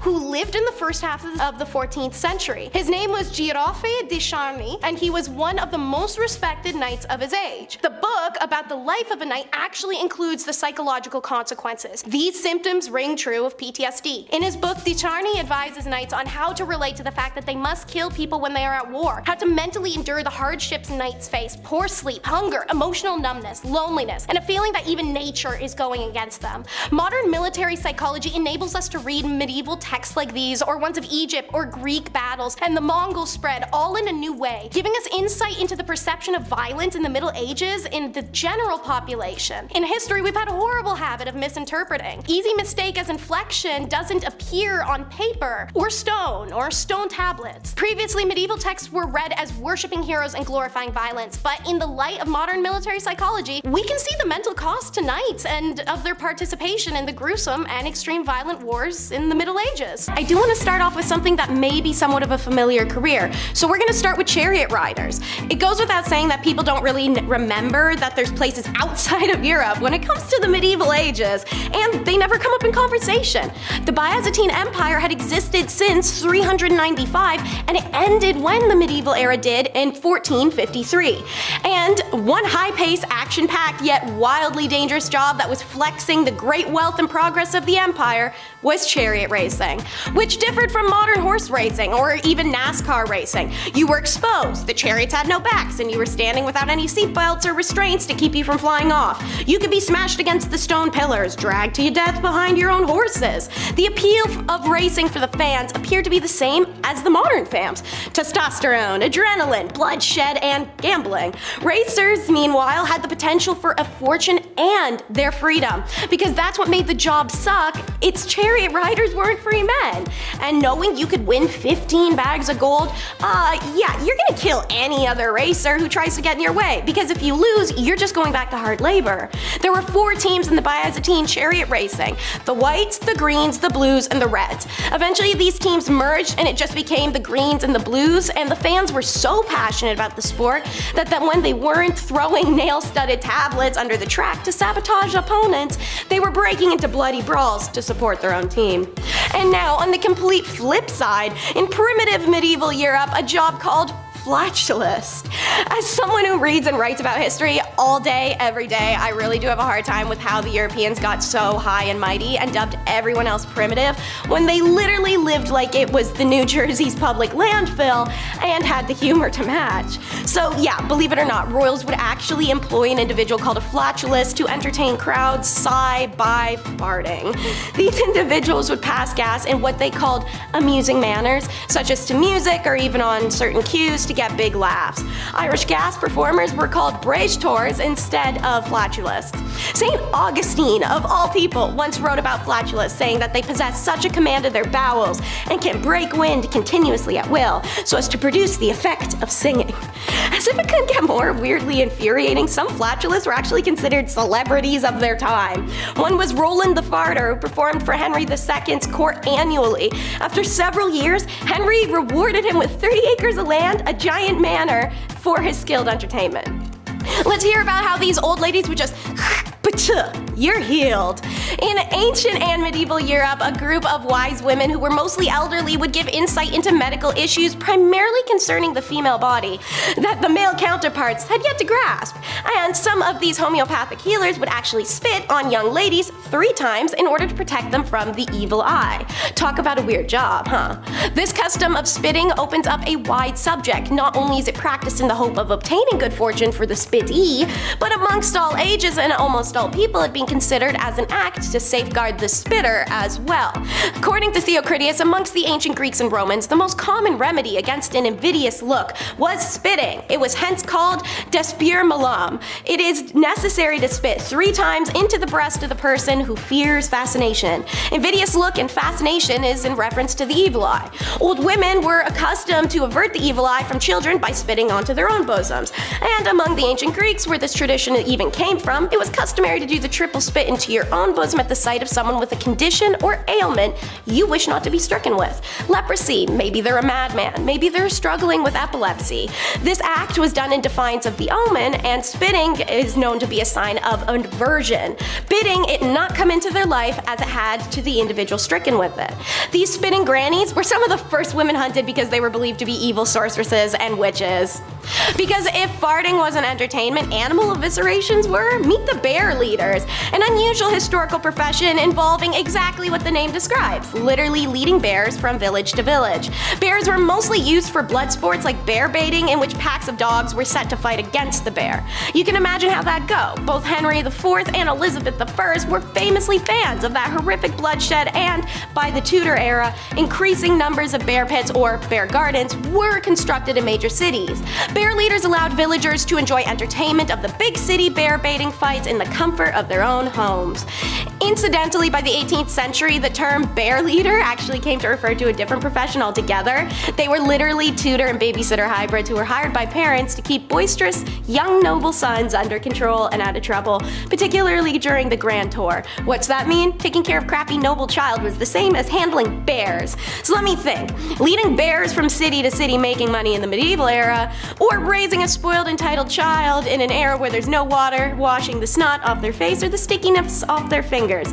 Bear, I'll take the bear. Can I get some bears over here? Bear, yeah. Here's one that's still a job to this day, adult adoptee. Japan's birth rate is probably worse than that of a nunnery, but they do have the second largest adoption rate, 90% of which is in between 2 adult Japanese men. This is often because the older man's employee or their pre-existing son-in-law, who could then agree per contract to take the name of his now sister wife, but they can be flexible negotiators in a son search. For example, if the younger man still has his starter pack parents, the older man will happily offer those parents a buyout. If their new hand-picked son is already married, they'll also just adopt his wife as part of the package deal.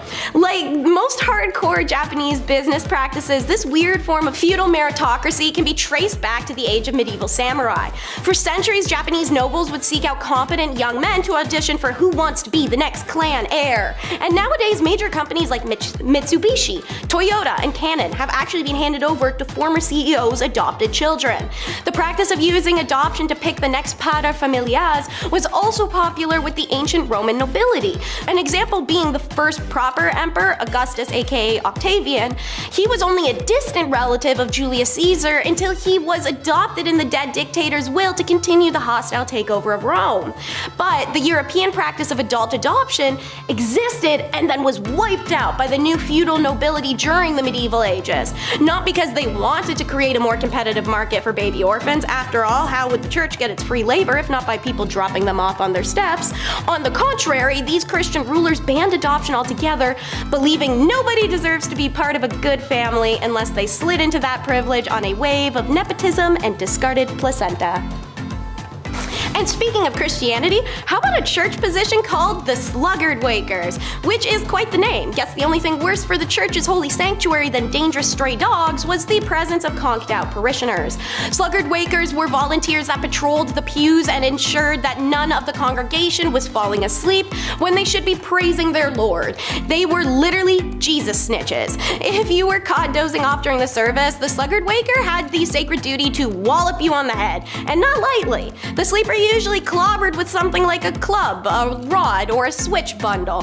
Some of the more aggressive Sluggard Wakers used forks or brass-tipped staffs or metal knobs to do the job. The sting of rebuke was supposed to wake you and remind you to remain awake and vigilant for your Lord. Jesus wasn't sleeping on you, now is he? No. Some Sluggard Wakers were volunteer members of the congregation. Some Wakers were members of the church staff, such as the parish clerk. Other Wakers were also knock-nobblers, because when there were no dogs to drive off, there were likely congregants to wake up. I should probably explain all the dogs in church talk I'd be doing, so knock-nobblers are next. Medieval Europeans lived in filth. Their structures all sucked, and so did their economy. Does it really surprise you that the church would just have its doors wide open? Does it really surprise you if they didn't have windows? Of course animals can get in, so knock-nobblers had the unique task of chasing wild dogs out of the church to protect the congregation, especially the priest who's most at risk while holding the full loaves of bread for service. Elderly men holding warm loaves of bread were probably some very easy prey for a hungry, unscrupulous wild dog. And as someone who survived being mauled by a dog, the terrifying reality is once they're on you, it can be incredibly difficult to get them off. So this job would actually be super necessary. Always remember, protect the face and neck. So a nobble knocker was given a whip and a pair of dog tongs. The whip was used just to scare the dogs away. The tong was used to clasp the animal from a safe distance so they could be removed from property. Their methods and ideology were the precursors to modern animal control departments and their tools. Knock-nobblers didn't stop there though. If wild dogs weren't running around, they would instead turn their attention to unruly and disobedient children.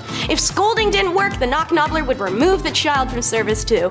The amount of avoidable child screaming I've heard at a synagogue? Yo, I feel like we should just bring this back. I love this job. Before the phone book, the pocketbook, a BlackBerry, or even gasp, Apple, was the nomenclator. We all know the person, or are the person, who cannot remember names or dates to save their literal life.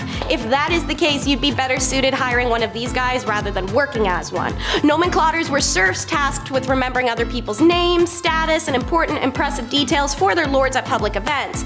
This way you aren't carrying a quill and parchment around for reference, and imagine how much more impressive it is for the fair damsels that you remember her address and her father's companies just like that. Or, well, at least the dude standing next to you does for you, but whatever. Sometimes the nomenclator's job would be hiked up a notch and they would have to remember more information for their master because homeboy got drunk or zooted. This could be details from prior conversations, plans to meet someone somewhere, things they've lied about and now you have to upkeep for them. Even just basic information about the individuals your master has been speaking to throughout the evening. Essentially, nomenclators were phone books before it was cool and embarrassment prevention babysitters. No better thing to title it, so let's just call it by its name, Piss Prophet. The Piss Prophet, also called a water scriger because, oh, that's so much better, was a doctor who diagnosed disease from the sight, smell, and taste of a patient's urine. This term seems to originate from the 1600s, but the profession itself dates back to the medieval era. Now, I gotta play devil's advocate a little bit because scientifically this isn't quite as insane as it sounds. Some conditions can really be diagnosed with urine alone, such as diabetes, which makes urine sweet. And as we would all know, dehydration causes strong, dark-colored urine, and UTIs can leave blood in urine. If you and I can recognize at least two of those things from sight without our doctor present, it's not totally gross that they give it a little dip and a lick. And now we're cutting the crossroads. Hey, so wanna hear a fun sentence? Samurai sometimes tested swords by attacking random passerbys. Yeah, so in medieval Japan, it was considered dishonorable if a samurai sword couldn't cut through an opponent's body in one stroke. It was important then for a samurai to know about the quality of his weapon, so every new sword he got had to be tested before he took into battle. Naturally, it's gotta be a realistic test too. So samurai mostly practiced this through and through cut style on corpses or on criminals. That's normal, kinda what you would expect, but corpses need to be whole in their culture, so not many people wanted to just offer theirs up for the chop chop. And well, Japan has some efficient execution methods that were a lot more painful and slow for the criminals and taught the public a lot more. So you would never guess what the method was lined up to fill that void instead, and somehow legally approved, condoned, and excused as a ceremonial way to go. Sujigiri translated means crossroad killing because the targets were random everyday commoners who were minding their own business and happened to need to walk through an intersection at night the way that we all do at some point. And samurai would quite literally chop these people down. Bodies would be found by others or in the early morning, and there was never anyone to blame, and you technically couldn't be angry or seek revenge. This was government approved and sanctioned activity. Incidents of sujigiri were rare in the early medieval period, but began to pick up in the 1200s when more sociopathic or psychopathic samurais started to, pun intended, overkill it. By the Warring States period, the end of the medieval era, sujigiri became a dishonorable act. Samurai and kabuki kimono robes turned into a horrific popular pastime. In fact, one Edo-era report from the year 1600 details the early years of the period, claiming that people were killed in Tsujigiri every night on certain crossroads in what's now modern-day Tokyo. This continued to escalate, so the authorities felt they had to ban it in 1602, only a few decades after the medieval period finally ended.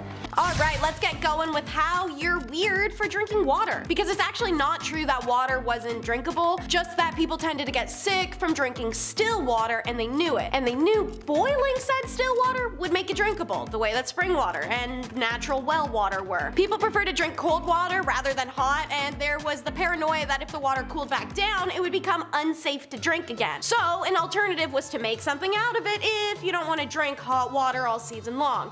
Thus, beer. The end product of the boiled barley mix would endure storage for weeks or months, its taste would improve with time, and it was better than drinking steamy hot water all day. 2 batches would be produced from the same mash. The first was a full-strength beer, the second was lower in alcohol, and that was consumed more throughout the day while working or when you're just thirsty. So yes, while water was available, beer still was the bev of choice. People thought that you were either a nutcase or just highly devout religious if water was your go-to. One account by the Gallo-Roman historian St. Gregory mentions a boy so religious he primarily drank water. Ooh, shocking. Our next title is all about titles, because the medieval, middle, whatever ages were all about titles more so than any other time in European history. Think about it, I mean they literally called the system feudalism because of the constant feuding between higher titles. Kings delegated power among their trusted subordinates. So dukes are under kings and they rule duchies, counts are under them and they rule counties, the clergy's under them and they rule religious institutions, the mayors are under them and they rule cities, and then the aldermen are under those guys and they rule the villages. These rulers and other wealthy landowners make up the nobility. Below the nobility are the typical citizens, and below them are the serfs, the ones who are hard laborers indebted to nobles. Nowadays you can come from a small slum town and work your way up to Hollywood fame just using an iPhone and a ring light. Back then, if you were alderman rank or below, there is not much hope for you. You're locked into your social stature for life. A lot of us are probably feeling cocky, feeling like that's survivable. You forget the entitlement you have in your day-to-day lives. Because living back then, everything is a debt.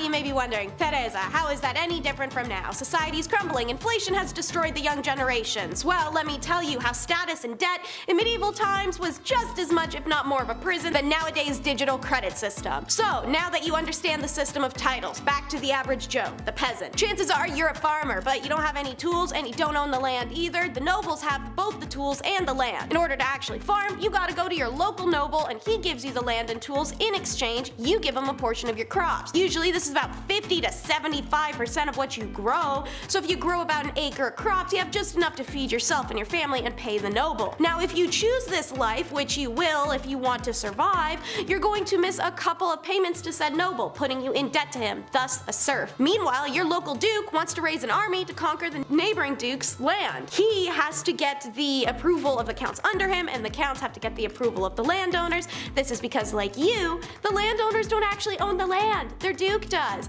The duke doesn't own the land either. The king does. The landowner sends some of the crops he takes from you to the duke already, but now he has another responsibility for him. He has to raise his army. Can you guess where this army comes from? That's right, it's you. Welcome to paying a debt with your life. But don't worry, being in battle isn't all bad. Look at why they invented chivalry. In 21st century, the word chivalry evokes a kind of old-fashioned male respect for women. But in early Middle Ages, church councils were literally praying to be delivered from knights. And by the late 11th century, early 12th, it was decided they straight up needed laws to govern these guys. Knights were essentially hired thugs dressed in tin cans on horses and were commanded by warlords after all. How great do you expect them to be? They were rewarded with land or the license to plunder the villages, Game of Thrones style, looting, forcing themselves on women, killing the innocent, burning it down. But a lot of the time they didn't wait for that to be rewarded. Knights were known to terrorize villages and towns they came across as if they were bandits. For example, in 1379, Sir John Arundel rode to a convent and asked the nuns to put him up for a few nights. After they agreed, he and his armed men looted the nunnery, stormed a nearby church, stole a newly married bride, forced themselves upon her, kidnapped the nuns, take them out to sea, and throw everybody overboard. At a time where routine night violence and with massive citizen casualties were happening, chivalry was an effort to set ground rules for knightly behavior. While these rules sometimes dictated generous treatment of the less fortunate, they were focused mainly on protecting the interests of the elite. Hope you're one of those, otherwise you might die because a sociopath on a horse is bored. And now for the vast nothingness.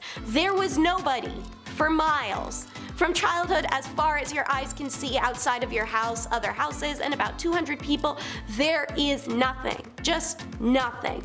You lived and died seeing the same thing every day with only a few excuses to travel out into the world. In 1086, there were 1 million people living in all of England, compared with the 53 million today. By the 1300s, this had climbed to 4 mil, but the Black Death wiped out about 1.5 mil of those people between 1348 and 1350, meaning many villages were completely decimated or just abandoned. Traveling parties in medieval Europe were not exactly rolling in options for transportation means when it came time to travel. Horses, carts, human feet, and that last one was by far the most common. There were a lot of reasons why even the average peasant may travel. In England between 600 AD and 1485, these included going to mass, because early villages didn't really have their own churches, or attendance at the local court, which was compulsory for all free men once a month, payments of taxes to the royal manor 4 times a year. But just short of going to the neighboring big town, most never really left their homes or their home community. Women especially, they weren't seen to have much purpose outside of their front door. On a lighter note, pigs in your blanket. No, not in yours. Because when you live in a mud and straw hut that is 100% full of humidity and would absorb every smell ever brought into it, including that of the family beer bucket, what you want to do is add an animal pen to that and a loosely made roaring fire in the middle of the room.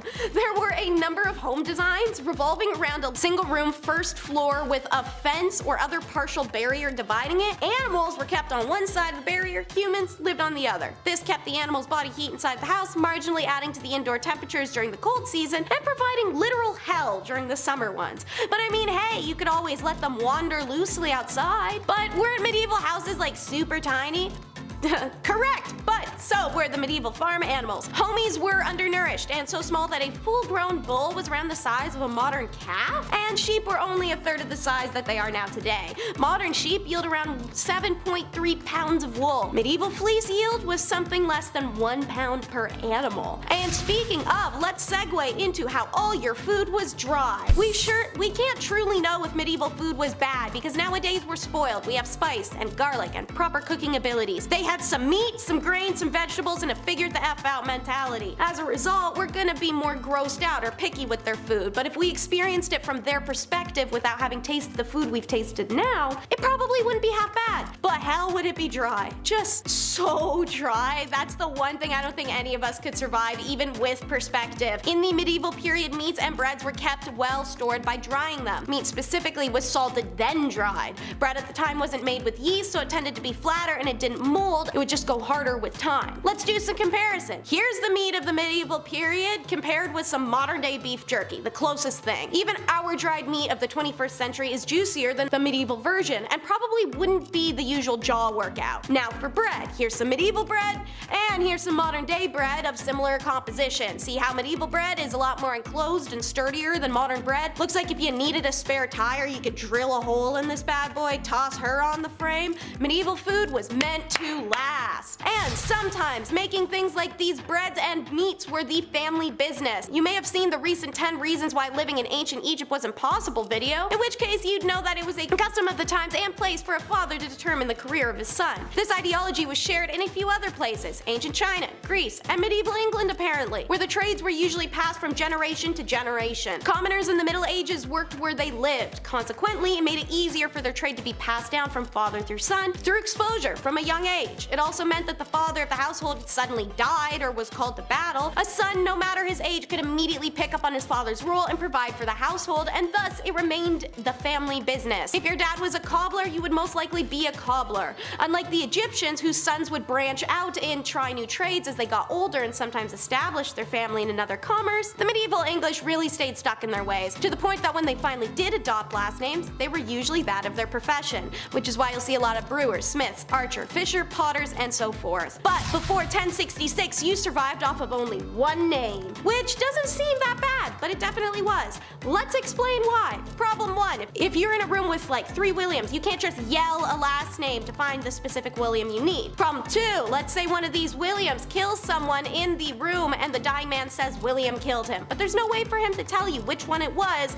Now all the Williams in town get rounded up. Problem 3, there's no cameras, and the eyewitnesses can verify 3 of the Williams in town as being in the room, but nobody can determine which one killed the man since they're all 5'4" white dudes with brown hair. How do we resolve this problem? Depends on the village, the clergy, and how much those Williams were each liked in town if anybody had a bias towards them. They may determine the right one. They may decide to hang all of them because they don't know who did it. When surnames were introduced, they'd often include a nickname, such as Richard Red if your hair was red. If Richard went bald over time, he could change it to Richard Bald. And now our last reason you couldn't survive is just by being Cornish. If you were Cornish, you weren't regarded as English. When the Truro received its crown charter in 1173, it addressed it to the barons of Cornwall and all men, both Cornish and English. Let's break into why that is in a little known history lesson. Cornish is straightforward, Celtic people native to the island of Britain. English is more complicated, derived from a Scottish pronunciation of the word Angles. The Scots, and eventually all of the Celts, had adopted this word to refer to the Angles and the Saxons who'd been invading their lands and who would soon form together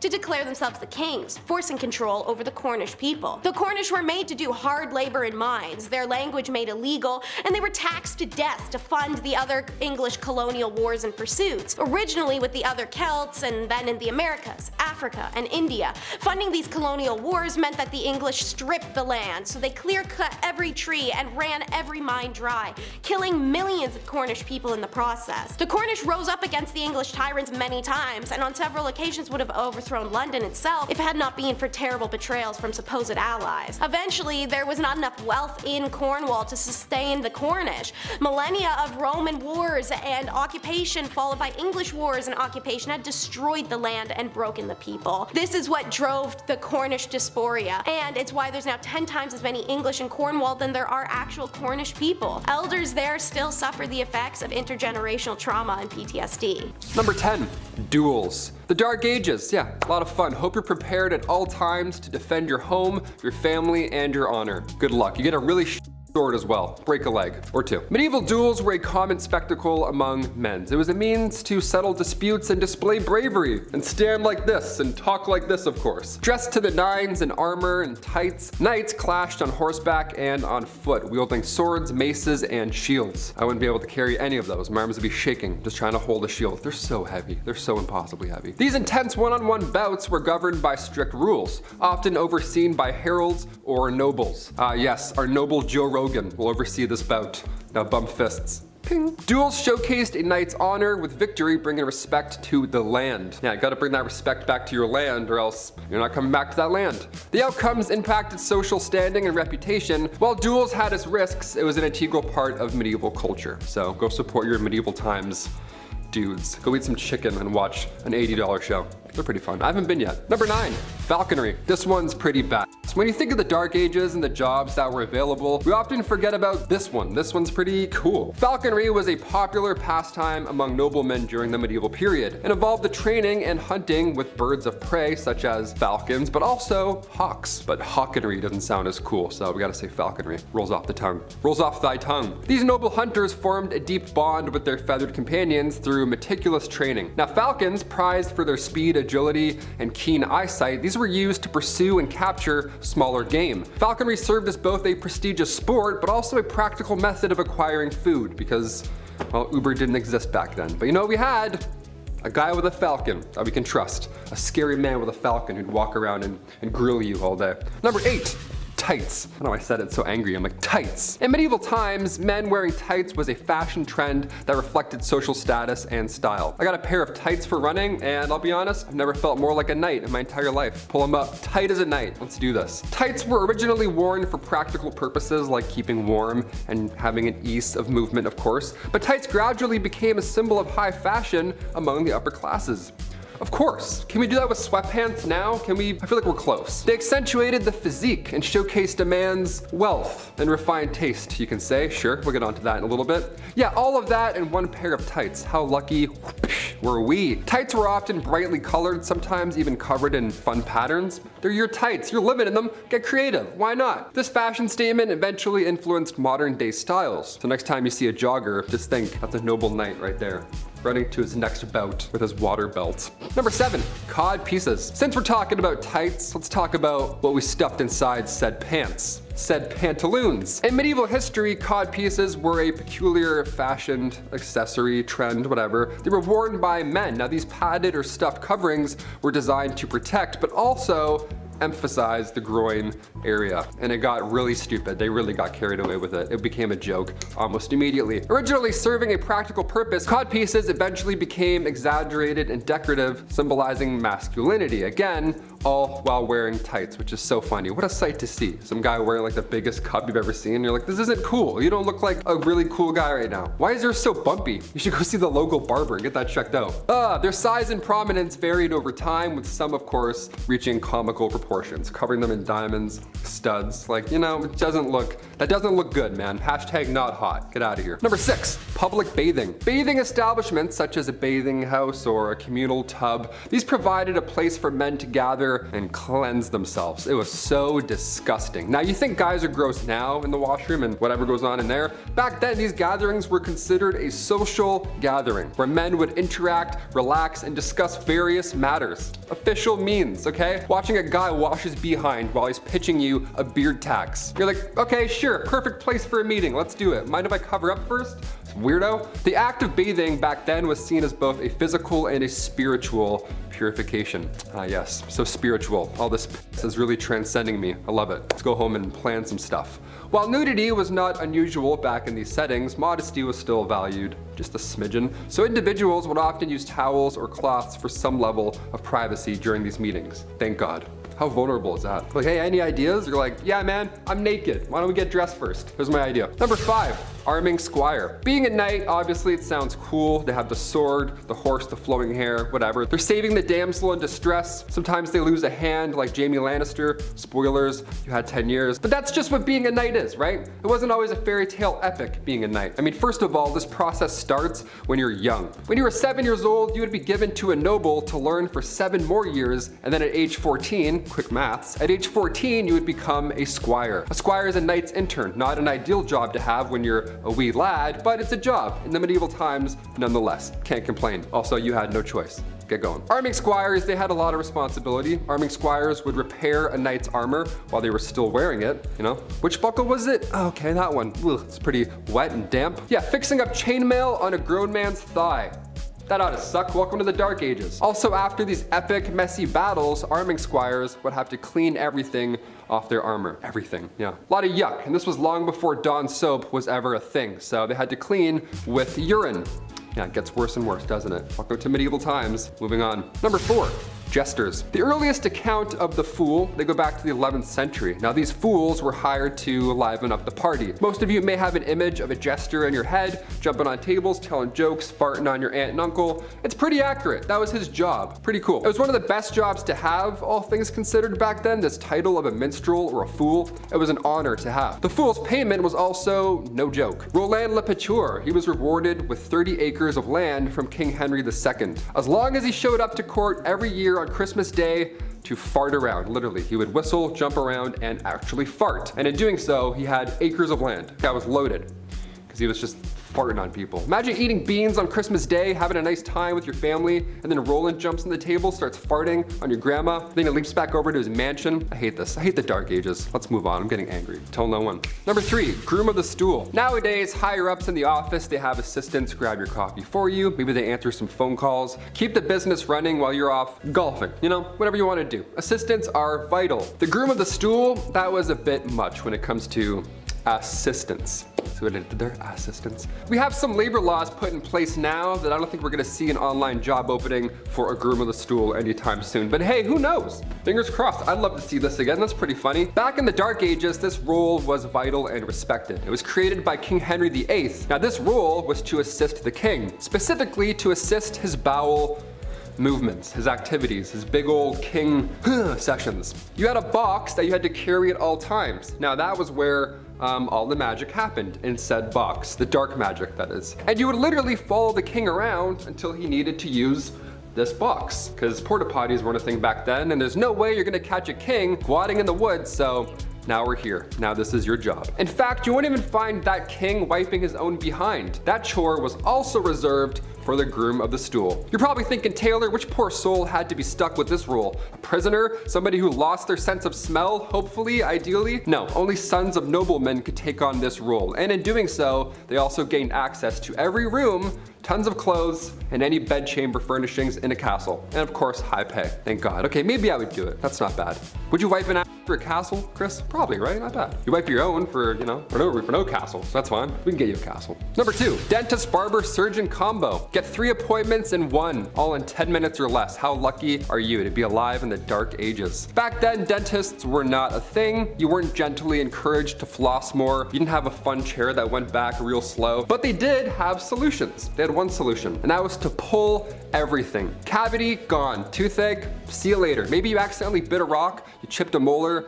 Doesn't matter. We're gonna pull it all regardless. They would only pull your teeth out. Barbers were responsible for cutting hair, pulling teeth, and bloodletting. I'm like, perfect, I need all of those today. What are the odds? They would use tools like forceps, pliers, and scraping instruments, all to address dental issues. However, and believe it or not, their practices lacked advanced techniques and understanding of modern dentistry. You don't say. 3 jobs in 1, yeah, I wonder how long that took to graduate. That's a hefty program right there. So like, oh, it's 18 years. You're gonna love it. Yeah, no pay. It's good. And finally, number 1, the beard tax. Here we go. You may have heard about the cheese tax, but have you heard about the beard tax? This is good. I would have been fine. I really tried earlier this year. Couldn't do it, but I'm bald guy forever. That's cool. I would have saved money in the Dark Ages. My God, I would have had like savings. Would have been a good, great time. The beard tax emerged in certain regions as a means of gathering revenue and enforcing social norms. Men were required to pay a tax based on the length of their beards, and in some cases even the width or the shape. They're like, we don't like that, give us $5 right now. Lice infestations were a common problem due to the limited access of personal hygiene and sanitary practices. You know, men bathing together, pitching ideas, didn't help. However, the length and density of beards provided a natural barrier against lice. So it was believed that back then the oils present in the beard's hair made it difficult for lice to crawl around and survive. Therefore, men often grew their beards as long as they could to prevent lice infestation. That's why Vikings had such big, long, gray beards. I take that back. I actually would have been screwed back then. I would have been so itchy. I'm itchy now just thinking about it. I'm getting out of here. See you. Such as the forbidden omelet. It's not really an omelet actually, it's more like if you cut a pancake-like slab out of the color canary yellow. Back in medieval times, Lent and the other billion days they spent fasting were a miserable affair where Christians ate like lentils and dried fish every day for a month. The English came up with a solution for this tiresome diet, the tansy, a sweet and savory dish that was somewhere between a pancake and a vegan omelet. Tansies took their name from the Tantatum vulgare herb that grew across the country at that time in great abundance. Eventually a lot more ingredients were added to tansies such as parsley, feverfew, almonds, breadcrumbs, nutmeg, cream, and butter. Ironically, despite the love of tansies and the fact this plant was used to treat medical ailments, it was later discovered to be poisonous. Dangerous to consume, rub on skin, the whole 9 yards of poison. Hilarious seriously, that did not stop the English from quite literally driving it to extinction. No more tansies now. And what could possibly be more tasty than something that you can make laxatives out of, perfume, and car oil? It's whale vomit. Ambergris is often considered as one of the world's strangest natural occurrences, and it's been used as an ingredient in food and drink alone for hundreds of years. Europeans used ambergris as medication for headaches, colds, epilepsy, and other ailments. The first reported use of ambergris in perfumery comes from Muslim Spain. It has been used for flavoring everything from cigarettes to Turkish coffee and even hot chocolate. If you like the TV show Bob's Burgers, you may know it from their episode titled as such, where the kids find a big old chunk of it washed up ashore in their wharf town. Something that does still happen nowadays, so keep your eye out for what looks like a giant chunk of earwax at the beach. Formed in the intestinal tracts of sperm whales over decades, ambergris is a grayish-brown waxy substance that some scientists believe is produced by whales to help ease the passage of objects they have eaten that they can't digest before expelling the same way whales expel fecal waste. Usually found floating in the sea or washed up on beaches, ambergris has not only been the foodstuff of choice for royalty, but it's also been a firm favorite of the perfume industry even today, thanks to its strong and lingering scent. Nowadays, ambergris has fallen out of favor as a food additive, possibly because people found out what it does and where it came from, but it's still used in the perfume industry apart from in countries where it's banned, such as Australia and the United States. Another absolutely bizarre natural occurrence they enjoyed was the open arse. The rudest entry on this list by a country mile. Open arses were actually a commonly consumed variety of apple in medieval ages, and they do not look appetizing. What is that?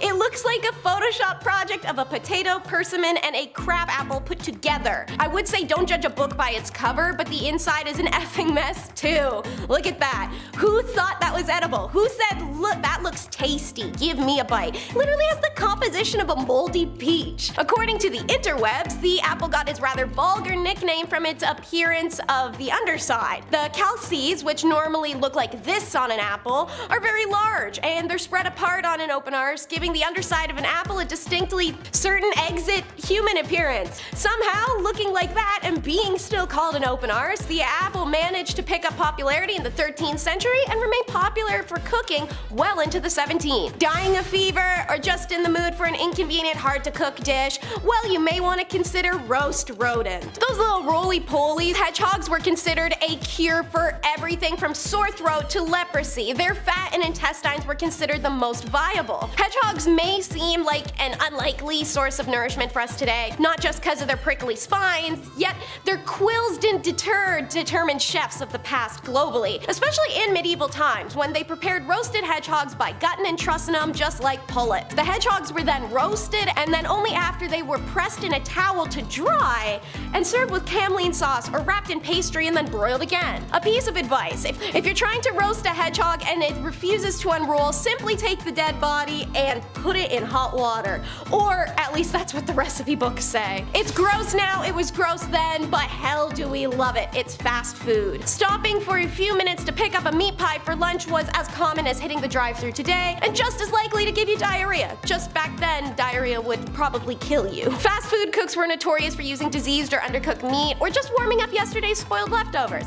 Again, not very different from what goes on at back at Taco Hell, or Taco Bell. Fast foods of London of the late 13th and early 14th century contained easy, portable foods much like today's Big Mac. Meat pies, hotcakes, tansies, and wafers. These meat pies, called umble pies, consisted of edible entrails from deer or wild animals, generally just scrap meat. These cook shops functioned like medieval drive-thrus where customers walked up and put an order at the window. The food was being mass prepared, then individually produced. They toss your little pie in the flames right there, pull her out a second later, and there you go, enjoy your entrails and wheat. In many urban areas, one street became known as the fast food capital for the city. In Bristol, Cook's Row catered to the customers looking for fast, tasty food. As a result of these innovative fast food kitchens, professional cooks emerged during the medieval period, employed at the great estates and in smaller shops of urban centers. So they colonized half the world for spices, but aren't the best at using killing them. It's sugar and spice and not so nice sauce. Spices were stupid expensive because Western Europe isn't exactly known for fiery flora or flavorful plants, and the only real means of transportation tended to die if you rode them too far, horses. So obviously you're just getting rare bits of dried herb brought back from crusades that you also have no idea what it is or how to use, and that's only if you're wealthy too. A lot of recipes described the peasants and even the wealthy seasonings as vinegar, ginger, garlic,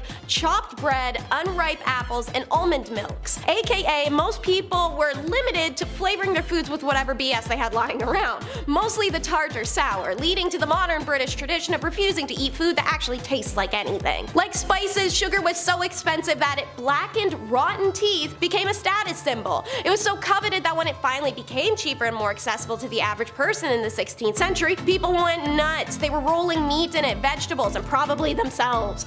People tried to liven up their bland-ass food with sauces, but the limited access to dairy and tomatoes were still a twinkle in the eyes of the colonizers. And these sauces, they weren't the sort of thing you'd want to dip your pizza rolls in as a result. At the beginning of the medieval period, sauces were based on milk or wine or butter or simply the au jus, which emerged as part of the cooking process. Because bread was so important to the overall caloric intake and to maintaining the consistent mold and food poisoning that was killing them all, flour could not be wasted to prepare sauces and gravies, except on the tables of the rich. Their sauces were more like oatmeal, which you'd only serve on vegetables today if you want to ruin them. To give you an idea, one sauce is gruel, it's pounded oatmeal mixed with broth. Oh man, what a treat. Next up is beaver tails, but not the bannock type. Usually saying beaver tail, you think of that sweet, fluffy fried dough covered in sugar, maybe ice cream that's found at carnivals or amusement parks, or that hometown restaurant that sells them for $6.50 even though they're the size of your head. But medieval beaver tail? Whole different animal. Wait, well, whatever. Anyways, as discussed, medieval peasants were fasting like 3/4 of the year. That's a long time. So the church compromised by simply forbidding people to eat meat during fasting holidays, and then compromised further by agreeing fish isn't meat.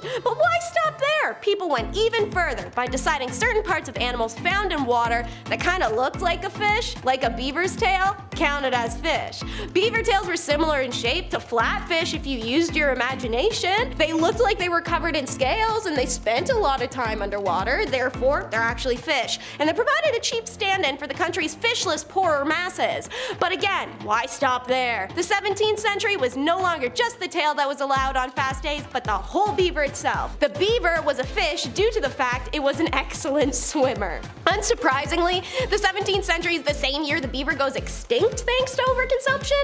Now the beaver is thriving once more again in England, Wales, and Scotland thanks to successful reintroduction programs from Canada, because we stay carrying that team. A medieval peasant walks into a bar and orders a drink and has to correct the bartender because they ordered a cocktail, not a cocktail. This hilariously named beer was made by tossing a boiled and crushed dead cockerel with 4 pounds of raisins, nutmeg, mace, and a ½ pound of dates inside a canvas bag. The bag was then placed in ale and left there to steep for 6 or 7 days. It was then bottled and kept still for a month, after which, ready for consumption. This was the most popular recipe as shared in a 1669 news article by Kelnan Digby. Why was this done to beer when it was already medieval times and it tasted bad enough? Well, it wasn't to produce dead chicken flavored beer, which is why strong herbs were there to overpower the chicken. The reason for ruining perfectly good beer with a giant chicken tea bag stemmed from the belief that the beer would be imparted with the cockerel's characteristics of strength, vigor, and courage. It was therefore mainly drunk by big manly men who wanted to be even bigger and even more manly. It was described as a pleasant drink, said to be provocative, aka it excited lust and aroused the body. In 19th century dictionary slang, cock ale was directly identified as a homely aphrodisiac. However, it naturally fell out of favor eventually for beer that didn't taste like dead chickens. I'm super angry about this one, but apparently it was only done in times of serious famine. It's roast cat. Cats were considered highly useful in keeping pests and vermin away. Dogs weren't so much of a commonplace thing, and usually they were the first to be eaten pet-wise when it came to serious food shortages. However, if the going gets tough, you have the option of hunting down some ferals in the woods to feed the fam. So, ever wonder how to roast a cat? According to one medieval recipe, you start off by cutting off off the head and tossing it away, because it is not for eating.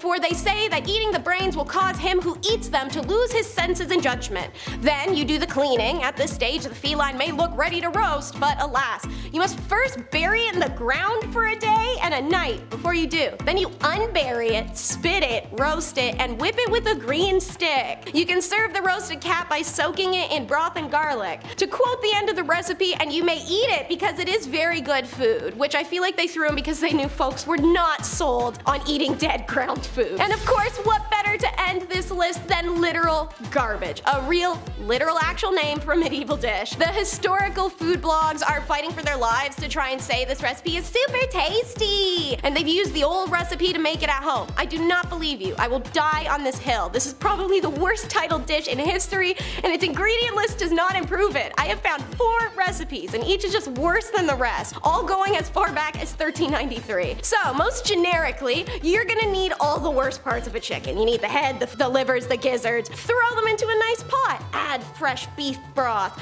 powdered pepper, cinnamon, cloves, mace, parsley, sage, all chopped small. Then take bread, like actual bread. Just take a whole loaf and just put that in the pot. Boil it, then put it through a strainer, then boil it again. Add powdered ginger, verjuice, which is unripe apple juice, salt, and a little saffron. Then serve it forth. To have it English style means leaving the pieces of animal and chunks in there when you serve it. Having it French style is to strain it once more and serve it just as a thin broth. Imagine making it brothy soup style, serving that to your buddies before telling them afterwards what they ate.